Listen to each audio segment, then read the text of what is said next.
নাম হলো S.A. লালন। S.A. লালন, S এতে কি হয়? S.A. শেখ। S.A. শেখ, আচ্ছা। তো শেখ লালন, জন্ম জেলা? আমার হোম ডিস্ট্রিক্ট হলো চুয়াডাঙ্গা। চুয়াডাঙ্গাতে, আচ্ছা। এখন তো আপনি ঢাকাতেই থাকছেন? হ্যাঁ, আমি এখন ঢাকাতেই আছি। লালন ভাইকে আমি চিনি টেলিভিশনের থ্রুতে। আমি সকালবেলা একটা অনুষ্ঠান করি মাছরাঙা টেলিভিশনে, এবং সেখানে তাকে আমি পাই। আমার মনে হয়েছে যে রেডিও লিসনার যারা আছেন তার গল্পটা জানা উচিত। তো লালন ভাই, আপনার রেডিওতে প্রথম আসা? জি, আমার প্রথম আসা। ওই দিন টেলিভিশনও প্রথম ছিল? জি।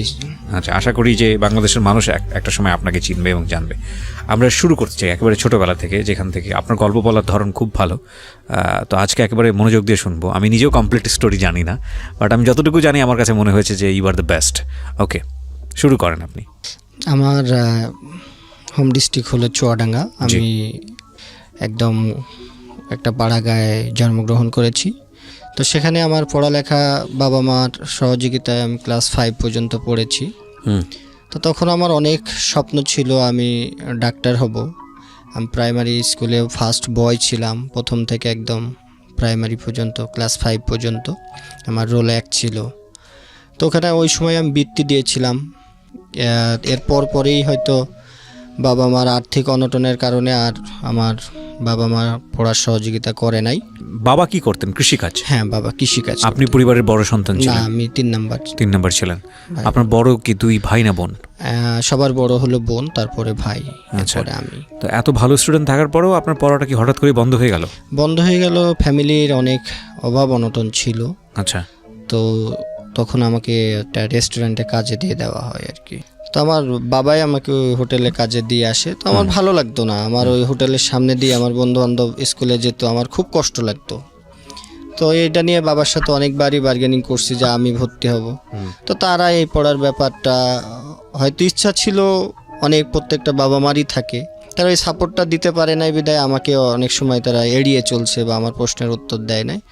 তো কিছুদিন বলার পরে যখন দেখলাম যে আমার ওই হোটেলের সামনে দিয়ে বন্ধু বান্ধব যায়, তো তারপরে আমি অনেক কষ্টে ওই হোটেলের কাজটা ছেড়ে দিই। আচ্ছা। দিয়ে পরে আবার বাবা মার সাথেও আর রাগারাগ করে কথা বলি না। পরে আমি একটা মুদিখানা দোকানে আমি একটা কাজ নিই। সে মুদিখানা দোকানেও অনেক দিন কাজ করলাম, প্রায় 17-18 দিন পরে সে মালিকের যথেষ্ট পরিশ্রম করতাম যাতে আমার একটু পড়ালেখার সুযোগ দেয়। তো মালিক দেখলাম যে যতই কাজ করে আসলে তাদেরকে কাজ দিয়ে সন্তুষ্ট করা সম্ভব, অন্য কিছু সে আমাকে অন্যভাবে সুযোগ দেওয়ার কোনো কথা তাদের মাথার ভিতরেও থাকে না। আমি বলার পরে সে বললো যে না, এইভাবে তো আসলে হবে না, তুমি যদি এই স্কুলে যাও তাহলে তো আমার দোকান চলবে না। তো আমি বললাম আমার সপ্তাহে একদিন ছুটি, তো সেই ছুটিটা বললো যে শুক্রবারে তুমি ছুটি পাবা। আমি বললাম শুক্রবারে ছুটি পাইলে আঙ্কেল আমার তো আসলে, আমি একদিন স্কুলে যাইতে চাচ্ছিলাম, তো কি করব? না, এইটা আসলে আমরা কাজ, তুমি যদি ওইভাবে করতে পারো তাহলে করো, নইলে এখানে তুমি কাজ করতে পারবে না। সেখান থেকেও আমি সুযোগটা পাই নাই। তো ওখান থেকে আবার হলো আমি আমার এক বড় ভাইরে ধরে আমি হাই স্কুলে একটা ভর্তি হওয়ার চেষ্টা করলাম। সে ভর্তি করাই দিল, ক্লাস 6-এ আমাকে ভর্তি করাই দিয়েছিল। তো ভর্তি হইলাম অনেক আনন্দ নিয়েই। ভর্তি হওয়ার পরে প্রতিদিন যে ক্লাসে যাব সেই সৌভাগ্যটুকু আমার হলো না। সবাই যেত, প্রতিদিনের মতোই আমার কষ্ট লাগতো যে ক্লাসে যাইতে পারছি না, কাজ করব। কাজ তুলে আবার ওইদিকে বাসায়ও ওইভাবে দেখা যাচ্ছে সম্পর্কটা, আমি বাসার উপরে খুবই অভিমান আমার। আমি এখনও পর্যন্ত দীর্ঘ সময় পার হয়ে গেছে আমি বাসার সাথে যোগাযোগটা রাখি না ওইভাবে। তো তখন হলো বাবা মার ওই জিনিসটা বুঝতে পারতাম না, যে সবাই মনে হতো যে বাবা সবাই পড়তেছে, আমার বাবা মা কেন পড়াইতে পারতেছে না, সবারই তো বাড়িঘর আছে, আমাদেরও বাড়িঘর আছে, তাহলে আমার কেন পড়ার সুযোগটা হবে না। তো ওই জিদ হলো যে না, আমি একা একাই পড়ালেখা করব। তো রেস্টুরেন্টে আবার ওই যে কাজ করতাম, কাজ করার পরে স্কুলে যাব এইভাবে একের পর এক দিন গুনি, আমার ওইভাবে যাওয়া হয় না। তো যদি কোনো দিন একটা সুযোগ পেতাম তো তখন স্কুলে যেতাম। তো গেলে দেখলাম সবার সাথে আমার আসলে ম্যাচ হয় না, কাউকে চিনি না, ক্লাসমেটদের টিচারদেরও চিনি না। তো হঠাৎ একদিন গেলে স্যাররাও অনেক ধরনের বাজে কমেন্টস করতো, আসে না। আর ওই সময় খুব মানে লজ্জা দিত, বেঞ্চের উপর দাঁড় করে রাখতো, কানে ধরে রাখতো, পড়ালেখা কোন পার্ট আছে সেটাও আমি জানতাম না। তো সব মিলাইয়া দেখা যাচ্ছে যে মানসিকভাবেও অনেকটা ভেঙে পড়তাম, যে না আবার পড়বো কি পড়বো না। ক্লাসে গেলে মন ভেঙে যায় যে পড়ালেখা করব না, আবার বাইরে আসলে আবার মনের ভিতরে উদয় হয় যে না আমি পড়ালেখা করব। তো এইভাবে অনেক কষ্ট মষ্ট করে টিচারদের সাথেও সেমন আমার কমিউনিকেশনটা ছিল না, স্যারদের সাথেও ছিল না।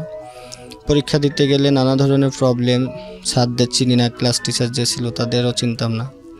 তো সব মিলাই দেখা যাচ্ছে যে আমি ক্লাস 6ও খুব কষ্ট মষ্ট করে পার করেছি। পরীক্ষার সময় গেলে স্যারদের নানান রকমের সমস্যা ছিল যে ক্লাসে প্রেজেন্ট হয় না, তার তো পরীক্ষা নেওয়া যাবে না। তো ওখানেও স্যারদের, হেডমাস্টার কতজনের কাছে যাব, এক কর্ম করি আবার পড়ালেখা চালাইতে যাই। আবার সবাই আসলে কি সমাজটাতে হয়ে গেছে যাদের ধনী লোকের অনেক ধরনের প্রবলেমই সহজেই সলভ হয়ে যায়। গরিব মানুষের আসলে কারো কাছে গেলেও মাথায় অনেকে হাত বোলাইয়া সান্ত্বনা দিয়ে দিচ্ছে যে দেখ পড়ালেখা না করে হাতের কাজ শেখ, এটা দিয়েও মানুষ অনেক কিছু করছে। তা বলতাম না আমি পড়ালেখাটা করব। স্যারের কাছে বলেছি এইভাবে, হয়তো সব স্যারই সুযোগ এইভাবে দেয় নাই। হেডমাস্টারদেরকে বলেও ওই আগে হলো সরকারি স্কুলগুলোতে নিয়মই আছে যে 80% যদি প্রেজেন্ট না হয় তাইলে ক্লাস যদি 80% প্রেজেন্ট না হয় তাহলে পরীক্ষাতে বসতে দেওয়া বা তার ছাত্রত্ব থাকে না। জি। তো সব মিলায়া ক্লাস 6 শেষ করার পরে 7-এ উঠলাম এইভাবে কষ্ট মষ্ট করে। তো তখন হলো আমি একটা ক্লাসের মধ্যে বা টিচারদের চোখে আমি একদম মার্ক হয়ে গেলাম যে এই ছেলেটা ক্লাস করে না, এই ছেলেটা ফাঁকিবাজ, এরকম সবার চোখে। বন্ধুবান্ধবের সাথেও ওইভাবে ক্লাসে 2-1 বন্ধুবান্ধব ছাড়া আর কারোর সাথেই আমার পিছনে যা রোল হয়তো তারটাই আমার মনে থাকে বা তাকেই আমি চিনি। আর অনেকের সাথে কন্ট্যাক্ট করলেও ওইভাবে হয়তো কেউ রেসপন্সও করতো না, চিনে না, সেইভাবে সবারই চাঞ্চলতা ছিল। একদিন গেলে আমার খুব খারাপ লাগতো। যখন 7-এ উঠলাম হেডমাস্টারের কাছে এরকম অভিযোগ যাওয়ার পরে হেডমাস্টার আমার কাছ থেকে একটা বন্ড সই নিয়েছে যে তুমি যদি রেগুলার ক্লাসে না আসো। তো স্যারদের যে চিন্তাধারা ভুল ছিল সেটাও আমি বলবো না, হয়তো মনে করতো যে আমি আর 5টা ছেলেমেয়ের মধ্যে হয়তো স্কুল ফাঁকি দিতাম, কিন্তু স্কুলে যাওয়ার আমার একটা প্রচুর ইচ্ছা ছিল, কিন্তু আমি কোনোভাবে এই দিনটাকে সামনে আনতে পারতাম না। কাজ করতে হয়, আর ওই সময় কাজের পরিমাণটা এত বেশি ছিল যে 8 ঘন্টা কি 10 ঘন্টা, সকালবেলা গেছি 8টার সময় দোকানে ঢুকলে পরেও 10টা বেজে যেত, কোনো ছুটির কোনো সুযোগ নাই। আবার তখন স্কুলও ছিল সকাল 7টায়। হঠাৎ একদিন স্কুলে গেলে দেখা যাচ্ছে যে আমি ক্লাসেই ঘুমিয়ে পড়ছি। তখন তো স্যাররা বিভিন্নভাবে আমাকে কমেন্টস করছে, আর স্যারদের সফট কর্নারটা আমি কখনোই নিতে পারি নাই। ক্লাসে যাই না প্রথম তো ফ্যাক্ট, আবার ওই দিনকে যে ক্লাসে পড়াটা সেটাও হয়তো জানি না, গিয়ে 5-10 মিনিটে হয়তো একটা সাবজেক্ট ক্যাপচার করছি, পরেরগুলো আর পারি না। তো স্যাররা তো তখন অনেক কথা বলতো, একদিন গেলে সব প্রশ্ন আমারই করতো, মনে হয় সব ধরনের প্রশ্ন স্যাররা সবাইকে বাদ দিয়ে আমাকেই করতো। তা আমি খুব লজ্জা পেতাম। ক্লাসে অনেক দিনও খুব চোখ দিয়ে অঝরে পানি ঝরছে, তারপরেও স্যারদেরকে কোনো সময় এটার কিছু বলতে পারি না, তারপরে চলে আসতাম। তো যখন ক্লাস 7-এ প্রথম সময় পরীক্ষা হবে, তো ওই স্যার আমার পরীক্ষা নিবে না। তো টিচারের কাছে আমি গেছিলাম, ওই সময় আমি একটু অসুস্থ হয়ে পড়ছিলাম। অন্যবার তো 2-1 যাওয়ার সুযোগ হয়েছে। তো প্রথম সময় পরীক্ষা পর্যন্ত আমি 3 মাসের মধ্যে 5-7 দিনও ক্লাস করতে পারি নাই। এই ছুটিগুলো পাইলেও আমি কাজে লাগাইতে পারি নাই। তো হেডমাস্টারের কাছে অভিযোগ গেছে, হেডমাস্টার আমার কাছ থেকে একটা বন্ড সই নিয়েছে, তুমি যদি ক্লাস না করো এরপরে এইবার হয়তো মেনে নিলাম, এরপরে কিন্তু তুমি আর কন্টিনিউ করতে পারবে না। তো আমি ওই সময় পরীক্ষাটা দিবই এই চিন্তা ভাবনা ছিল। আর বন্ড সইয়ের যে ফলাফল কি হবে এটা ওইভাবে তখন গুরুত্বও দিই না, লিখে দিছি যে আচ্ছা স্যার ঠিক আছে আমি রেগুলার ক্লাস করব। তো তখন পরীক্ষাটা দিলাম। পরীক্ষার পরে আমি তো এরপরেও আর ছুটিও পাই নাই, স্কুলেও যাইতে পারি নাই। তখন বই ছিল আমার মনে হয় 3টা বই কিনতে পারছিলাম আমি, পরের বইগুলোও কিনা হয় নাই। সব মিলাইয়া দেখা যাচ্ছে টাকা পয়সাও ছিল না, ওটার উপরে আর অতটা বেশি গুরুত্ব দেই নাই। পরে মনে হলো যে স্যারেও তো আর, তখন দ্বিতীয় সাময়িক পরীক্ষা শুরু হয়ে গেল। এইভাবে 3 মাস চলে যায়। 3 মাসের পর যখন দ্বিতীয় সাময়িক পরীক্ষা, তখন তো আমার মনে হলো যে টাকাও নাই, বইও সব কিনে নাই, আবার স্যারেও তো ঝামেলা করবে, যাক লজ্জা টজ্জা পাওয়ার দরকার নেই, আমি আর ওই স্কুলে যাব না। তো পরে আমি আমাদের থানা লেভেল ছেড়ে আমি একটু ডিস্ট্রিক্ট লেভেলে চলে যাই, যে এখানে আমার কেউ চিনবে না, ওখানে যা করি যেভাবে থাকি জীবনযাপন যেভাবে কাটাই ওখানে কাটাবো। তো আমি থানা লেভেল ছেড়ে আমি একটু ডিস্ট্রিক্ট লেভেলে আমাদের চুয়াডাঙ্গা শহরে চলে আসলাম। তো ওখানে এসে একটা আমি যে অনেক কিছু চিন্তা ভাবনা করে একটা হোটেলে কাজ নিয়েছিলাম, যে ওখানে দারোয়ানের কাজ নিলাম, যে রাত্রেবেলা আবাসিক হোটেলে দারোয়ানের কাজ। হ্যাঁ আবাসিক। তো ওখানে যদি আমি কাজ করি তাহলে তো সারা রাত্রে তো আমার সমস্যা নাই, সকালবেলা আমি ক্লাসটা যেতে পারবো, স্কুলে যেতে পারবো। হ্যাঁ।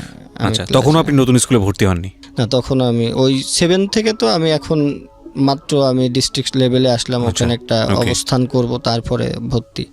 তো কিছুদিন চাকরি বাকরি করলাম ওই জায়গায়। চাকরি করার পরে আবার হলো যে আশপাশে কোথায় ভর্তি হওয়া যায় বা কোন স্কুলে ভর্তি হওয়া যায়, কাকে ধরে হওয়া যায়। তো কিছুদিন কাজ করার পরে ওখানেও একটা স্কুল খুঁজে বার করলাম। সেই স্কুলে কাজ ধরলে আমার ভর্তিটা সহজ হবে বা কেউ একটু আমাকে সহযোগিতা করতে পারবে। তো ওই জায়গায় একটা ভাইয়ারে ধরে আমি একটা ওই যে চুয়াডাঙ্গা আদর্শ হাই স্কুল নাম ছিল, সেই স্কুলে আমি ক্লাস 8-এ গিয়ে ভর্তি হই। তো উনিও ওই যাকে ধরছিলাম তিনি আবার ওই স্কুলের প্রতিষ্ঠাতার সদস্য যারা থাকে তাদেরই খুব নিকটতম এক ব্যক্তি, উনি গিয়ে ভর্তি করে দিল। তো আমি খুব আনন্দ উল্লাসেই ওখানে কাজ করি আর ওখানে ক্লাসে যাওয়ার একটা মনস্থ করলাম। তো সব মিলে রাত্রেবেলা সারা রাত ডিউটি করলে পরে আসলে ওই যে ঘুমটা সকালে থাকে, আবার ওখানে খুব সকালবেলায় স্কুলে যেতে হয় 7টার দিকে। তো আমার ডিউটি টাইমটা পড়ে যায় সকাল 8টা পর্যন্ত। সারা রাত একটু ঘুমানোরও কোনো সুযোগ ছিল না। আবাসিক হোটেলে সারা রাতে ওই গেস্ট আসা যাওয়া করে, তো তাদের আবার ওখানেও একটু সজাগ থাকতাম। ওই গেস্টের হয়তো কিছু এনে টেনে দিলে ওরাও 2-5 টাকা 10 টাকা এরকম দিত আর কি, তখন বকশিস। এইটার লোভেও অনেক সময় সারা রাতই সার্ভিস দেওয়ার জন্য চেষ্টা করতাম। তো তাদেরকে এইভাবে সার্ভিস দিয়েছি, কিন্তু সকালবেলা ওই প্রতিদিনের ন্যায় এই ঝামেলাগুলো হয়েই যেত, ক্লাসে যেতে পারতাম না। একটু দেখা যাচ্ছে যে 7:30 বা 7টায় ক্লাস শুরু হতো, আমার ছুটি হইতে হইতে 8টা 8:30। তো ওই ফার্স্ট যে ক্লাস টিচার, জি, ওনার সাথে আমার পরিচয়টা খুবই কম হয়েছে। হয়তো গিয়ে শেষে 2-3টা ক্লাস করতে পারছি, আবার এখান থেকে চলে আসছি। এইভাবেই আমার অনেক সময় কেটেছে। তো প্রায় যখন 8টা আমি ওখানে কাজ দারোয়ানের কাজ করা অবস্থায় আমি ওই জায়গায় ক্লাস 8 শেষ করলাম। শেষ করার পরে ওখানে আমাদের কিছু বন্ধু বান্ধব তৈরি হয়। তখন আমার ভিতরে আবার ওই যে খেলাধুলার একটা প্রবণতা তৈরি হয়। তো বন্ধু বান্ধব যখন ক্লাসে তৈরি হয় বা আমি যে মহল্লাতে থাকতাম, সারাদিনই হয়তো ওখানে রাত্রে ডিউটি করতাম, দিনে ওই ক্লাসের পরেও তো কিছু সময় থাকতো।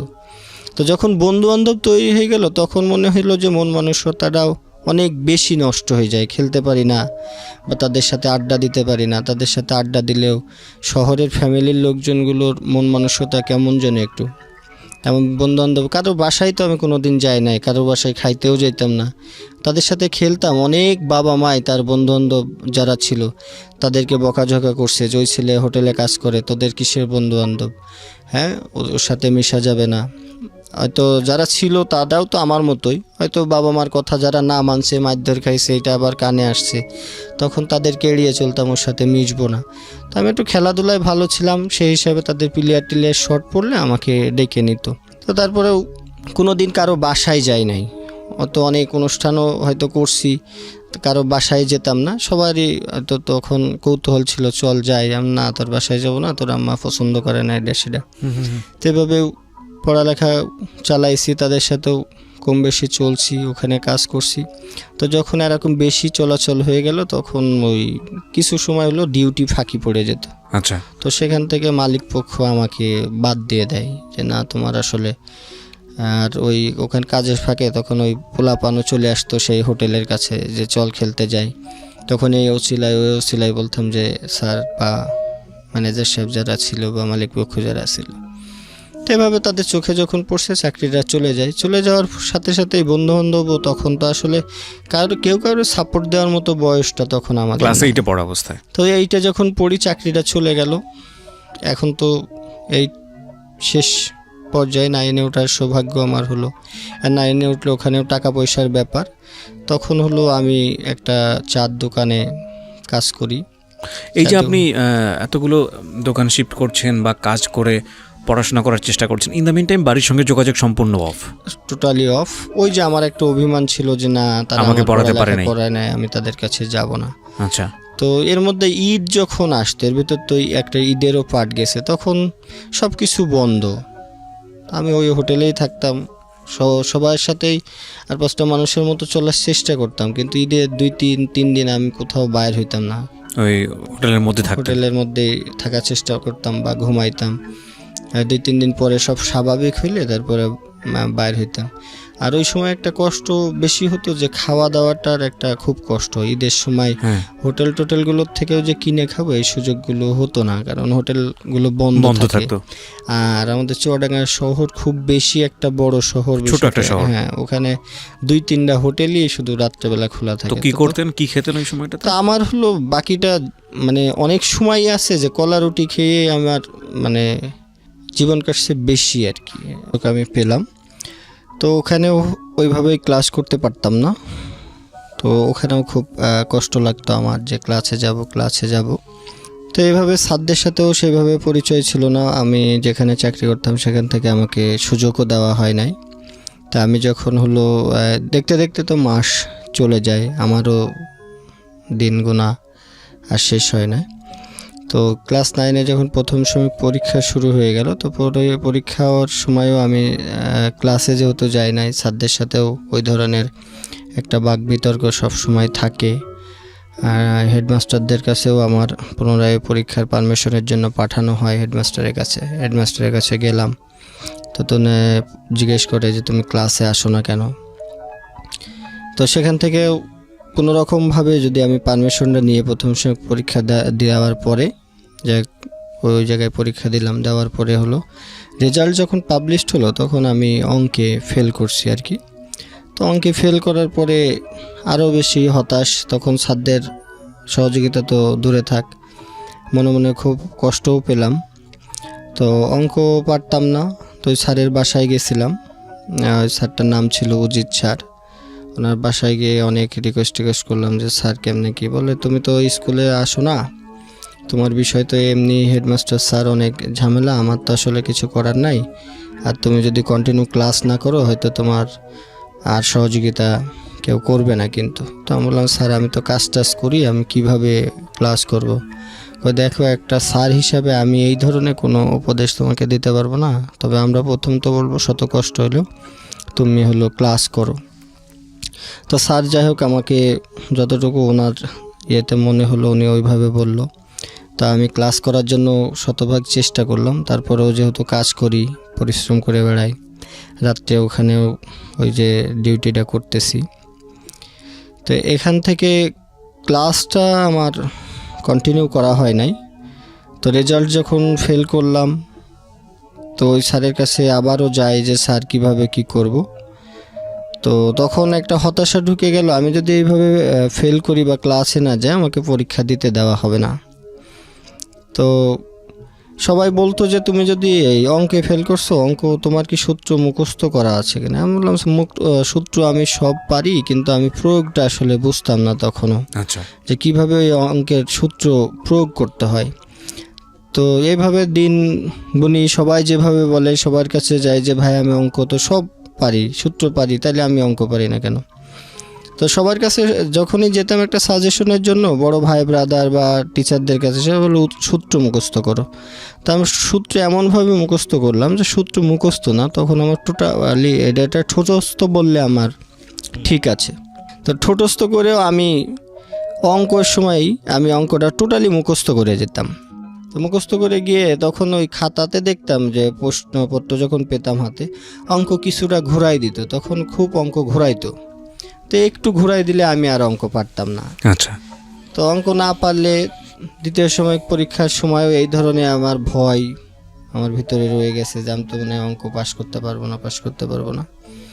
তো ওই স্যারের কাছে আবারও আমি গেলাম যে স্যার কীভাবে সব পরীক্ষায় আমার ভালো হয়, কিন্তু আমার অঙ্কের একটা দুর্বলতা থেকে যায়।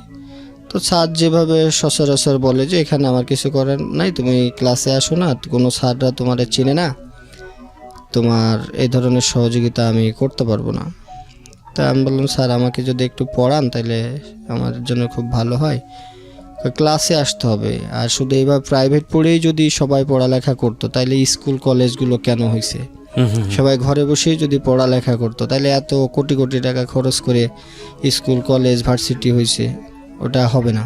তো স্যারের ওই দিনকেও উনি ওইভাবে আমার সাথে একটা আচরণ করে আমাকে যখন বাইর করে দেয়, আমি আবারও গেছি স্যারের বাসায় যে স্যার, ওই ডিউটি শেষ করার পরে আমি সুযোগ পাইলে ওই স্যারের কাছে যাইতাম। তখন মানে মনে অঙ্কের হতো- টিচারের কাছে যেতেন? হ্যাঁ, ওই স্যারের কাছেই মনে হয়তো ওই স্যার মনে হয় সব ইয়ে করবে। ওনার কাছে কত হলো, আমি তো একটা সাবজেক্ট দেখি, আর আমি তো তোমাদের ক্লাস টিচার না, আমি তো তোমার যে একটা গার্ডিয়ান টিচার থাকে ওনার সাথে তোমার ভালো লিঙ্ক থাকতে হবে। আমি তো সাবজেক্ট নেই, তুমি পাস করলে পারে আমাদের কোনো সমস্যা নেই। ক্লাস টিচার তো মার্ক করে, যেটা আমরা বলি যে গার্ডিয়ান হিসেবে যে একজন টিচার থাকে। তো স্যারের কাছে গেলাম যে স্যার আমাকে একটু পড়াতে হবে। তখন বললো যে তুমি আসো, বিকালে আসো। আমাকে স্যার আমি তো কাজ করি, আমি তো বিকালে যেতে পারবো না। তা সকাল 7টায় ক্লাস শুরু হয়, আমি তো আর সকালে কোনো সুযোগ নেই। তখন বললো তুমি একটা কাজ করতে পারো, যদি আমি ফজরের নামাজের পরে আমি কিছুক্ষণ ক্লাসরুমে বসে থাকি, ওনার যে কিছু পোলাপান পড়াইতো সেটা ওনার বাসাতেই, ওনার বাসার নিচতলায়। তো উনি ওই নামাজ পড়ার পরে আর উপরে যায় না। বল যদি তুমি নামাজ পড়ার পরে আসতে পারো। এটা অনেক রিকোয়েস্ট করার পরে রাজি হলো যে ঠিক আছে তুমি তাহলে নামাজের পরে আসো, আমি তোমাকে কিছুদিন দেখাই দিব। তো যাক, আল্লাহর রহমতে উনি রাজি হলো। আমিও ফজরের নামাজের পরে আমি চলে যেতাম, তখন অন্ধকার থাকতে থাকতেই। তো স্যার 4-5 দিন যখন অঙ্ক করায়, তো আমাদের জিজ্ঞেস করলো তোমার সমস্যাটা কি, এই অঙ্ক তুমি হুবহুব তো পারতেছো। আমাকে স্যার অঙ্ক পারা বলতে কি, আমি এই অঙ্ক সব মুখস্থ করে আসছি স্যার, আপনি যেটাই দেবেন আমার মুখস্থ। তো কয় সমস্যা কি? আমাকে স্যার এই অঙ্কটা যখনই ঘুরাই দেয় তখন তো আমি আর পারি না। তো উনি আবার একটা অঙ্ক দিয়ে, তখন আমি ওই যে আদিলের টেস্ট পেপার নামে একটা বই ছিল, ওখান থেকে উনি 2-1টা অঙ্ক করতে দিল। তো ওইটার থেকে হুবহুব যদি থাকে, আমি টেস্ট পেপার বলেন বা সমাধান যে বইগুলো আছে সবই আমি ফলো করতাম। রাত্রেবেলা যখনই সুযোগ পাইতাম মনে হতো যে আমার এই পড়ালেখাটা বা আমি যদি পাশ করতে না পারি, স্যারদের কাছ থেকেও আমি কোনো রকম সহযোগিতা পাবো না। তো অনেক সমাধান বইও আমার কাছে ছিল। আদিলের টেস্ট পেপারে এমন কোনো অঙ্ক ছিল না যে আমার নজরের বাইরে বা আমি মুখস্থ করি নাই। কিন্তু তখন কি হতো যে হুবহুব বইয়ের সাথে মিলতো না, কিছুটা হলে চেঞ্জ করে দিত। আচ্ছা। তো স্যারও 2-3 দিন আমার এই প্রবলেমটা উনি ধরতে পারেন। পরে যখন আমি বললাম যে স্যার আমি আসলে কিন্তু অঙ্ক সব মুখস্থ করে আসি, আপনি আমাকে যেইটাই দেন এই আদিল থেকে দেন আর এই সমাধান থেকে দেন, আমার কিন্তু হবে, কিন্তু পরীক্ষার খাতায় যদি চেঞ্জ হয়ে আমি পারি না। পরে স্যার বললো তুমি কি বুঝো না? আমি কই স্যার এই যখন আপনারা সূত্রটা যে প্রয়োগ করেন এইটা আসলে আমি বুঝি না, কিভাবে একটা সূত্র আপনারা দিচ্ছেন, আমি দিলে হয় না। তো উনি আমার তখন ওই সূত্রটা আমাকে বুঝাই দিল যে এইভাবে সূত্র প্রয়োগ করলে তুমি অঙ্ক করতে পারবে। ওকে। তো আমি ওভারঅল 10-12 দিনের মধ্যেই আল্লাহর রহমতে অঙ্কটা আমার নিয়ন্ত্রণে নিয়ে নিলাম। তারপরের থেকে ওনার কোচিংয়েও আমি যে সকালবেলা যারা আসতো তাদেরকে ম্যাথটা করানোর, মানে যে অঙ্কে আপনি ফেল করতেন সে অঙ্কে আপনি হ্যাঁ, এখন আমি টিচারের তখন- জায়গায় জায়গা নিয়ে জি। নিলেন। ওকে। তো স্যারও আমাকে ওই সুযোগটা দিয়েছিল তখন। কিন্তু তখন কিছুদিন আমার খুব মনের মধ্যে আনন্দ। এরপরে আবার ওখান থেকে চলে এসে আবার সেই কর্মব্যস্ত জীবন, কর্ম করতে হয়। 9 এইভাবে গেল। কিন্তু ক্লাসের ব্যাপারগুলোতে আমাকে প্রতিদিনই অপমান হতে হয়েছে, যে যেদিন কই গিয়েছি টিচাররা হয়তো চিনে না, অপমান করছে, দাঁড় করায় রাখছে। সাবজেক্টগুলো পড়াও অনেক সময় পারি না বলতে কি আমি তো জানিই না যে জানেন আজকে না, কি right, পড়া right. হবে। তো সবাই গিয়ে হাসাহাসি করতো, অপমানই করতো। স্যাররা যদি কিছু বলতো তো যারা আমাদের ক্লাসমেট ছিল তারা খুব হাসতো। তো আমি পিছনে গিয়ে বসতাম, আর স্যাররা দেখি মার্ক করে সব আমাকেই বেশি জিজ্ঞাসাবাদ বেশি করতো আর কি। কেউ জানতো না আপনার স্টোরিগুলো, রাইট? আমি কারো কাছে বলতাম না, আমি সবসময় চুপচাপ থাকার জন্য চেষ্টা করতাম। আর যেহেতু রেগুলার যেতে পারি না, এমনিতেই হলো মনটা খুব ছোট থাকে। আবার ওই যে কিছু বন্ধু বান্ধব থাকে, তাদের আনন্দ উল্লাস থাকে, আমি হয়তো সেভাবে একই ক্লাসমেট হইলেও অনেকেই ইগনোর করে যারা বাস্তবভাবে চলাচল করছে। হয়তো যদি আপনি আর 5টা মানুষের মতো সমান তালে যাইতে না পারেন, এটা বাস্তব জীবনটা আসলে একটু অনেক বেশি সত্য কথা। বেশি কঠিন। তো এভাবে অনেক আমি প্রত্যেকটা ধাপ পার হইতে হইলে আমাকে অনেকজনের কাছে অনুরোধ, বিনয়, তাদের কাছে রিকোয়েস্ট, ক্লাসে যায় নাই, এই ধরনের জটিলতা আমার জীবনে সবসময়ই রয়ে গেছে। আমি তাদের কাছে গিয়েও কেউ হয়তো সহযোগিতা করছে, না করলে হয়তো আজকে এই পর্যন্ত আসতে পারতাম না। হয়তো ধারাবাহিকভাবে একবারের জায়গায় পাঁচবারের জায়গায় মালিক পক্ষ যারা ছিল, হয়তো স্কুলে জটিলতা হইলে আমি 2 দিন কাজে যাই না, তখন ওই কাজগুলো আবার বিকালবেলা আসলে মালিকের কাছেও বকাবকি করছি, পড়াশোনা করে তুমি জজ ব্যারিস্টার হইবা, তাই এই চার দোকানে বা এই দোকানে কাজ করার দরকার কি, যাও চলে যাও হ্যান ত্যান। সেই সময় আপনি একটা চায়ের দোকানে কাজ করতেন? আমি আবাসিক হোটেলে কাজ করতাম রাতে, আর দিনে করতাম 4 দোকানে কাজ, যাতে কিছু টাকাটা বেশি আমি পাই।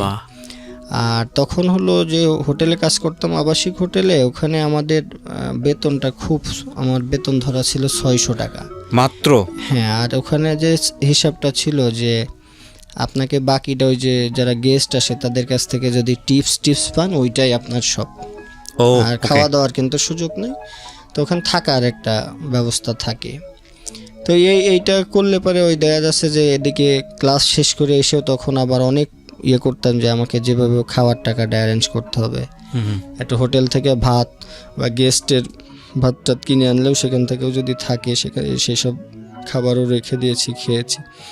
তো যখন এইভাবে 9-এর ফাইনাল পরীক্ষা হয়ে যাবে, ফাইনাল পরীক্ষার পরে 10-এ ওঠার সময় আমার ক্লাসের যে প্রেজেন্টের যে বিষয়গুলো, অ্যাটেন্ডেন্সগুলো স্যারদের নলেজে গেছে, বা হেড স্যার উনি আমাকে ডাকায় বললো যে তুমি কিন্তু কোনোভাবেই ক্লাস যদি 10-এ তুমি না করো, তুমি কিন্তু পরীক্ষা দিতে পারবা না, তো পারবাই না। উনি গ্যাস স্যার। তো এর আগে হলো ওই যে আমার এই ক্লাস 9 পর্যন্ত আমাদের আরেকটা টিচার ছিল, উনি অতটা বেশি অ্যাটেন্ডেন্সের উপরে গুরুত্ব দেয় নাই। তো ক্লাস 10-এ যখন উঠি তখন গিয়াস স্যার নামে একজন স্যার ওখানে আসলো। উনি প্রথম এসে অনেক বেশি মানে পুরা স্কুলের একটা ডিসিপ্লিন চেঞ্জ করার বা পড়ালেখা ভালো করার একটা উদ্যোগ নিল। আচ্ছা, নেওয়ার পরে আমি যখন এই 10-এ উঠলাম, আমার তো ক্লাসে যাওয়ার কোনো সুযোগ হলো না। তো এইভাবে প্রথম সময় পরীক্ষা হলো, দিলাম। সেখানেও হয়তো স্যার যারা ছিল তারা হয়তো একটু সফট কর্নার দেখাইলেও বা গিয়ে কোনো রকম পরীক্ষাটা দিয়ে আমি চলে আসছি। কিন্তু যখন ফাইনাল পরীক্ষা, আমাদের যেটা টেস্ট পরীক্ষা বলে, ওই সময় গিয়ে আমারে টোটালি আটকাই দিল স্যার। কি জন্যে? ওই যে স্কুলে আমার যাতায়াত নাই, উনি কোনো রকমভাবেই আমাকে টেস্ট পরীক্ষায় বসতে দিল না। বসতে না দেওয়াতে আমি 3 দিন ওনার বাসায় গেছি যে স্যার আমি কাজ করি, আমার এরকম ওনার পায়ে পর্যন্ত ধরেছি, উনি আমাকে কোনোভাবেই সেই টেস্ট পরীক্ষা উনি আমাকে দিতে দেয় নাই। তো দিল না শেষ পর্যন্ত, উনি দিতে দেয় নাই। ওকে। তো খুব কষ্ট পাইলাম। রাত্রে বেলা গেছি ওনার বাসায়, বসে থাকতাম যে স্যার, সারাদিন উনি স্কুলে থাকতো, আমি সারাদিন গিয়ে ওনার বাসায় সামনে গুড় করতাম। টেস্ট পরীক্ষা দেওয়ার আর সুযোগ হলো না, উনি পারমিশন দেয় নাই। তো সেই বছর আমার গ্যাপ গিয়েছে, আমি কোনোভাবেই ওই টেস্ট পরীক্ষা কিন্তু দিতে পারি নাই। তো একটা বছর আমার হয়তো বড় হওয়ার সাথে সাথে ওই স্যারের প্রতি শ্রদ্ধা আছে না রাগ আছে না ক্ষোভ আছে আমি হয়তো বলতে পারবো না। ওনার সাথে অনেক কথা বলেছি যে নিয়ম নেই, আমি এই পর্যন্ত বলছি যে স্যার নিয়ম তো মানুষের তৈরি করা, মানুষকে তো নিয়ম তৈরি করে নেয়। আপনি যদি একটু সহযোগিতা করেন, আমি পরীক্ষা করি, তুমি ক্লাসে আসো না, ভালো ভালো যারা রেগুলার ক্লাসে আসে তারাই পাশ করতে পারে না, তোমার পরীক্ষায় আমি দিয়ে আমার স্কুলের দুর্নাম, এগুলো দরকার নেই। তো উনি কোনোভাবেই ওনার জায়গাতে অটল ছিল, উনি আমাকে পরীক্ষা দিতে দেয়নি। সেই বছর আমার একটা গ্যাপ গেছে। এরপরেও আমি আবারও হাল ছাড়ি নাই ওই স্কুল থেকেই। পরের বছর তখন তো ইরেগুলার হয়ে গেলাম, তখন টোটালি আমার বিষয়টা যারা আগের ব্যাচ ছিল তারা তো আর চিনে না পরের ব্যাচে, তখন হয়তো একটু গুরুত্ব হারিয়ে গেল। ইরেগুলার হইলে আমি কম বেশি মাঝে মাঝে যাই, মাঝে মাঝে যাই না। তো তখন একটা 2 রকম অবস্থায়, যে পরীক্ষা দিতে দিলে দিবে, না দিলে নাই। তো পরীক্ষা দিই, পাশ করি, যাই হোক আল্লাহর রহমতে ওই বছর আর কোনো আমার প্রবলেম হয় নাই। কিন্তু পরীক্ষা দেওয়া হলো না? না, ওই বছর পরীক্ষা দেওয়া হয় নাই আমার। পরের বছর আমি ইরেগুলার আবার এখানেই কাজ কন্টিনিউ, ওই হোটেলে আর এই 4 দোকানে কাজ করে করে তখন ওই একটা বছর আবারও শেষ করলাম। পরে ওইবার পরীক্ষা দেওয়ার আমার সুযোগ যাক হলো, টেস্ট পরীক্ষায় আর কোনো ঝামেলা হয় নাই। তো তখন বেতন বা টাকা এগুলো পরিশোধ করতেও আমার খুব কষ্ট হতো। তখন বেতন পাইতাম 600, এই 600 টাকা আর ওই যে হোটেলে কাজ করে পাইতাম, মনে করেন যে 600 পাইতাম, আরও কিছু এক্সট্রা পাইতাম, আর ওই বকশিস টকশিস দিয়ে আমি সব টাকাগুলো গুছাইতাম। তো রেজিস্ট্রেশনের সময় আমার 1700 টাকা মনে হয় ওই সময় ফর্ম ফিল আপে লেগেছিল, 1700 টাকা। এই 1700 টাকা আমার তখনকার মনে আছে, ঢাকার একজন গেস্ট ছিল ওই হোটেলে, বাবুল সাহেব নাম ওনার। উনি ওই সারাদিন মালিক যখন বকাবকি করতো, উনি প্রায় আমাদের রেগুলার গেস্ট ছিল। আচ্ছা। তো তখন উনি বললো যে এই ছেলেটাকে বকাবকি করেন কেন? বললো যে ও এই যে এটা ফাঁকি দিয়ে স্কুলে যায়, কি পড়ালেখা করে কি হবে। তো উনি আমার একদিন জিজ্ঞেস করে কী ব্যাপার তোমার এরকম। তখন আমি ওনাকে মামা বলতাম যে মামা আমি একটু পড়ালেখা করতে চাই, এখন এই যে টাকা লাগবে, এই জন্য আমি দিনে আবার একটু চার দোকানে কাজ করি, তো ওখান থেকে কিছু টাকা পাই, সব মিলাইয়া দেখা যাচ্ছে সময় পাই না। এখানে আসলে ওই ঘুমাই যাইতাম, এখানে সারা রাত ডিউটি করার পরে চার দোকানে ডিউটি করলে আবার দিনে আমি একটু ঘুমাই গেলে পরে, তো এই জন্য মালিক পক্ষ আমাকে একটু বকাবকি করে। তো তখন হলো বাবুল সাহেবের কাছ থেকে উনি আমাকে প্রায় 400-500 টাকা সাহায্য করলো যে ঠিক আছে তুমি পড়ালেখার জন্য। তো উনি যেহেতু আমাদের রেগুলার গেস্ট ছিল, তো উনি আবার একটু মালিককে বলে দিল যে পড়ালেখা করতে চায়, ওর একটু সুযোগ দেন, একটু কি হয়। তো যাক, ওনার মুখের কথা রক্ষার্থে হয়তো ওই সময় আর মালিক পক্ষ কিছু আমাকে বলে নাই। তো উনি দিয়ে আমি ফর্ম ফিল আপটাও করলাম, করার পরে পরীক্ষা দিলাম। তো ওই সময়ও মালিক পক্ষ বা যখন আমি এখান থেকে পরীক্ষা দিতে যাইতাম, আমাদের সাথে যারা আরও ডিউটি করতো সবাই টিটকারি করতো, উপহাস করতো, হ্যাঁ পরীক্ষা দিতে যাচ্ছে, পোলাপান রেগুলার পড়ালেখা করেই পাশ করতে পারে না এ। তো যাক, আল্লাহর রহমতে ওইবার আমার সাথে যারা আমার পরিচিত বন্ধু বান্ধব বা এপারে ওপারে যারা ছিল সবার চেয়ে আমার রেজাল্টটা অনেক বেশি ভালো হয়েছে। তো রেজাল্টের দিন আমি আমি স্কুলে যাই নাই, আমি একটা মাঠের ভিতরে, ওটা একটা ধান ক্ষেত বলে আর কি, সেখানে আমি শুয়েছিলাম একটা গাছের নিচে। তো এক বন্ধুরে পাঠাইছিলাম যে আমার রেজাল্টটা যদি হয় তুই আমাকে জানাস। তো তখন ও একটা শিট নিয়ে আসছে, তো খুব ও আনন্দ উল্লাসে এসে বললো যে লালন তুই পাস করছস, এই তোর রেজাল্ট। তো আমি ওই স্কেল দিয়ে আমি ওইটা দেখতে গিয়ে আমার হাতটা একটু কেঁপে গেছে, নিচে দেখি যে ফেল লেখা রয়েছে। ওহো। তো পরে আমি ওর ওপর অনেক রাগারাগ করছি, কিন্তু পরে ওরেও আমি একটা লাথি মেরে ফেলেও দিছিলাম ওকে। তো পরে বললো যে না তুই পাস করছিস দেখ। তো যাক, পাস করার পরে দেখলাম যে না আমি পাস করছি। তো তখন অনেক বেশি মনে মনে খুশি হইলো, এই খুশিটা যে আমি কারো কাছে গিয়ে জানাবো বা এরকম, হয়তো ওর কাছ থেকে ওর সাথে একটু আনন্দ উল্লাস যা করলাম। পরে আমি আমার ওই হোস্টেলে ফেরত আসলাম। ফেরত আসার পরে মনস্থির করলাম যে আমি ঢাকাতে চলে যাব। তো স্কুলে খোঁজ নিলাম যে কতদিন পরে আমি মার্কশিট এগুলো পাবো। তো মিনিমাম 10-15 দিন সময় লাগবে। তো তখন আমার একটা ফ্রেন্ড ছিল ওখানে, একটা ওই হোটেলের পাশে একটা ছোট মসজিদ ছিল, মসজিদের মুয়াজ্জিন। তো আমি ওর কাছে বললাম যে বন্ধু এরকম আমি আর কাজ টাজ করবো না, আমি ঢাকায় চলে যাব। তো ওর কাছে কিছুদিন থাকলাম, তখন নামাজ কালামও পড়তাম ওর সাথে থেকে, সবসময় নামাজ টামাজ পড়তাম। 10-15 দিন অপেক্ষা করে ওর কাছ থেকে ওই স্কুল থেকে আমি মার্কশিটগুলো সংগ্রহ করে আমার মনস্থ হলো যে আমি ঢাকাতে চলে যাব। তো ঢাকাতে চলে যাব, ঢাকা তো আমি চিনি না, ঢাকাতে কিভাবে যাব। তো ওইটা আমাদের পাশেই চৌরাঙ্গা রেল স্টেশন। রাত্রেবেলা অপেক্ষা করতেছি, তো দেখতেছি যে কোন দিকে সবাই, তখন শুনলাম যে ইন্টারসিটি একটা ঢাকার ট্রেন যাবে, সেই ট্রেনে। তো কোন দিক দিয়ে যাব, কোন দিকে যাব। তো দেখি যে এক ভদ্রলোক তার বন্ধুকে বলতেছে বন্ধু আমি ঢাকায় চলে যাচ্ছি, ট্রেনে আসার সময় হয়ে গেছে, তোর সাথে আবার পরে কথা। তো তখন আমি তাকে ফলো করলাম, যেই লোক যেখানে যেখানে যাবে আমি তার পিছনে ছাড়বো, যেহেতু সে ঢাকায় যাচ্ছে শুনলাম। তো রাত্রেবেলা উনি যে ট্রেনে উঠছে আমি সেই ট্রেনে উঠে চলে আসছি। তো যখন ওই যে চেকাররা আসে, তখন যখন চেকার আসে ওই লোক আবার ছিল ওই ট্রেনেরই কোনো টিটি বা এরকম কেউ। উনি যখন বসেছিল আমি আবার ওনাকে ফলো করে ওনার পাশে বসছি বিদায় আমার হয়তো টিকিটটা এত বেশি চেক করে নাই। ওনার পাশে ছিলাম আমি, ওনার সাথে কম বেশি কথা বলতেছিলাম। তো চেকার যখন আসছে ওনাকে দেখে আর ওনাকে কিছু বলে নাই। তো আমি কমলাপুর স্টেশনে এখন রাত্রেবেলা পৌঁছাইলাম। আমার সকালের দিকে পৌঁছাইছি, মনে করেন 6টার দিকে মনে হয় এরকম হবে। ওকে। তো আমি নামার পরে ওই জায়গাটা আমি ওই যে আগে সিনেমা কম বেশি দেখতাম যেহেতু, তো দেখলাম যে এখানে এটা তো আমরা সিনেমাতে দেখছি এই কমলাপুর স্টেশনে অনেক শুটিং হয়। তো সেই জায়গাতে নামলাম। নামার পরে আমি ওই আমার পিছনে একটা লম্বা ব্যাগ ছিল আর কি, ব্যাগের মধ্যে আমার কিছু কাগজপাতি জামা কাপড় ছিল, ওইটা রেখে আমি একটু ঘোরাঘুরি করতেছি। এর মধ্যে এসে দেখি যে আমার ব্যাগটা নাই। তো ব্যাগটা নাই। অনেক খোঁজাখুঁজি করার পরে তখন খুব কষ্ট লাগলো। তখন আমার কাছে মাত্র 33 টাকা মতো রয়েছে। এই 33 টাকা নিয়ে আমি সামনে অনেকক্ষণ হাঁটলাম, হাঁটাহাঁটি করলাম, অনেককে জিজ্ঞেস করলাম ভাই একটা ব্যাগ দেখছো এখানে? কেউ দেখলাম যে আমার কথাবার্তায় সুযোগ, সেটা আমার জীবনে প্রথম ঢাকাতে আসা, আর মানুষের প্রতিও আমার ওই ধরনের ধ্যান ধারণাও নাই। তো তখন এখানে নেমে আমি বাইর হইলাম, ওই যে স্টেশনের পরে যে রিক্সা নেওয়ার চেষ্টা করলাম যে আমি তো কোথায় যাব। তো ওই যে হোটেলে থাকাকালীন সময় এক ভাই ছিল, উনি বলতো যে ওই যে আমাদের ওই হোটেলের গেস্ট হিসাবে যেত। তো বললো যে তুমি যদি কখনো ঢাকায় যাও তাহলে আমার কাছে যে, আমার নাম অমুক, আমার বাসা ঢাকা সাভার স্মৃতিসৌধের ওখানে। যেমন হোটেলে কাজ করলে অনেকের সাথে পরিচয় হইলে যেটা হয় আর কি, যে তুমি যাও ঢাকাতে গেলে আমার সাথে দেখা করো, এরকম ইত্যাদি ইত্যাদি।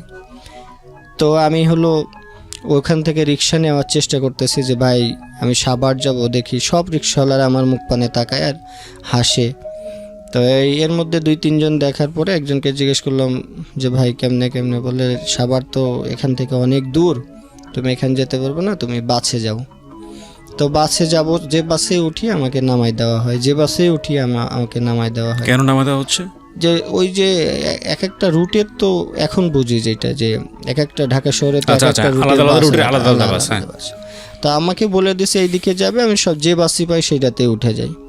তো একসময় ওই কন্ট্রাক্টরের সাথেও চিল্লাচিল্লি লাগাই দিছি, ভাই আমাকে নামাই দেন কেন, আমি তো ভাড়া দিব। তো অনেকেই যেভাবে তাকায় আর কি, যে এটা কোত্থেকে আসছে কি আসা এই বিষয়। এর মধ্যে বাসের একজন লোক বলল যে ভাইয়া আপনি যেখানে যাবেন সেই বাসের সামনে দেখেন সাভার লেখা আছে। তো আমি দেখলাম অনেকক্ষণ দাঁড়ায় রয়েছি, কোনো বাসে সাভার লেখা নাই দেখি। এরপরে একজনকে জিজ্ঞেস করলাম যে ভাই আমি তো সাভার যাব কীভাবে? বললো যে ওই যে আপনি এই মতিঝিলের ওইদিকে শাপলা চত্বর একটা জায়গা আছে, এরকম নাম বললো, যে ওখান থেকে যান, ওখানে সাভার যে যাবে বাস। তো গিয়ে আমি ওখানে দাঁড়াইলাম, যে দেখি যে বাসের পিছনে বা সামনে সাভার লেখা আছে সেই বাসে আমি একটা, তখন সাভার তো বলতে আমরা যেটা বুঝি, আমি ওই বাসে উঠলাম, উঠে তার সাথে কথাবার্তা, যে এখন ভাড়া দিব, কত চাই না বেশি চাই, আমার মনের মধ্যে একটা টাকাও বেশি নাই। তো অনেকের ফলো করতেছি যে কে কত দেয়, আমিও সেটা দিব। তো তাকে জিজ্ঞেস করলাম, সে আমার কাছে কয় টাকা যেন রাখছিল। তো রাখার পরে এবার সাভার গিয়ে নামলাম। সাভার গিয়ে এখন মনে আছে আমার রাজ্জাক প্লাজার সামনে গিয়ে আমাকে নামাই দেওয়া হলো।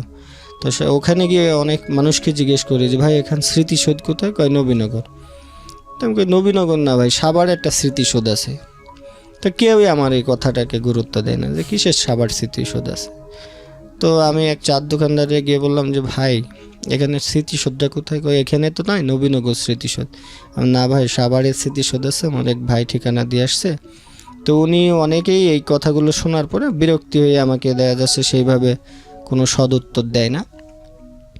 তো চার দোকানদারের কাছে গেলেও সে এক কাপ চা খাইলে হয়তো সে আমার কথা শুনবে। আমি ওনার কাছে একটা চা খাইলাম, খাওয়ার পরে আস্তে করে জিজ্ঞেস করলাম যে ভাই এরকম এরকম আমি খুব বিপদে আছি, আমার ভাই একটা ঠিকানা দিয়ে আসছে এরকম সাভার স্মৃতিসৌধের পাশে তার বাসা, আমি এখন যাব। তখন বেলা 2টা বেজে গেছে, আমার খুব ক্ষুধাও লাগছে, সারা রাত না খাওয়া ছিলাম।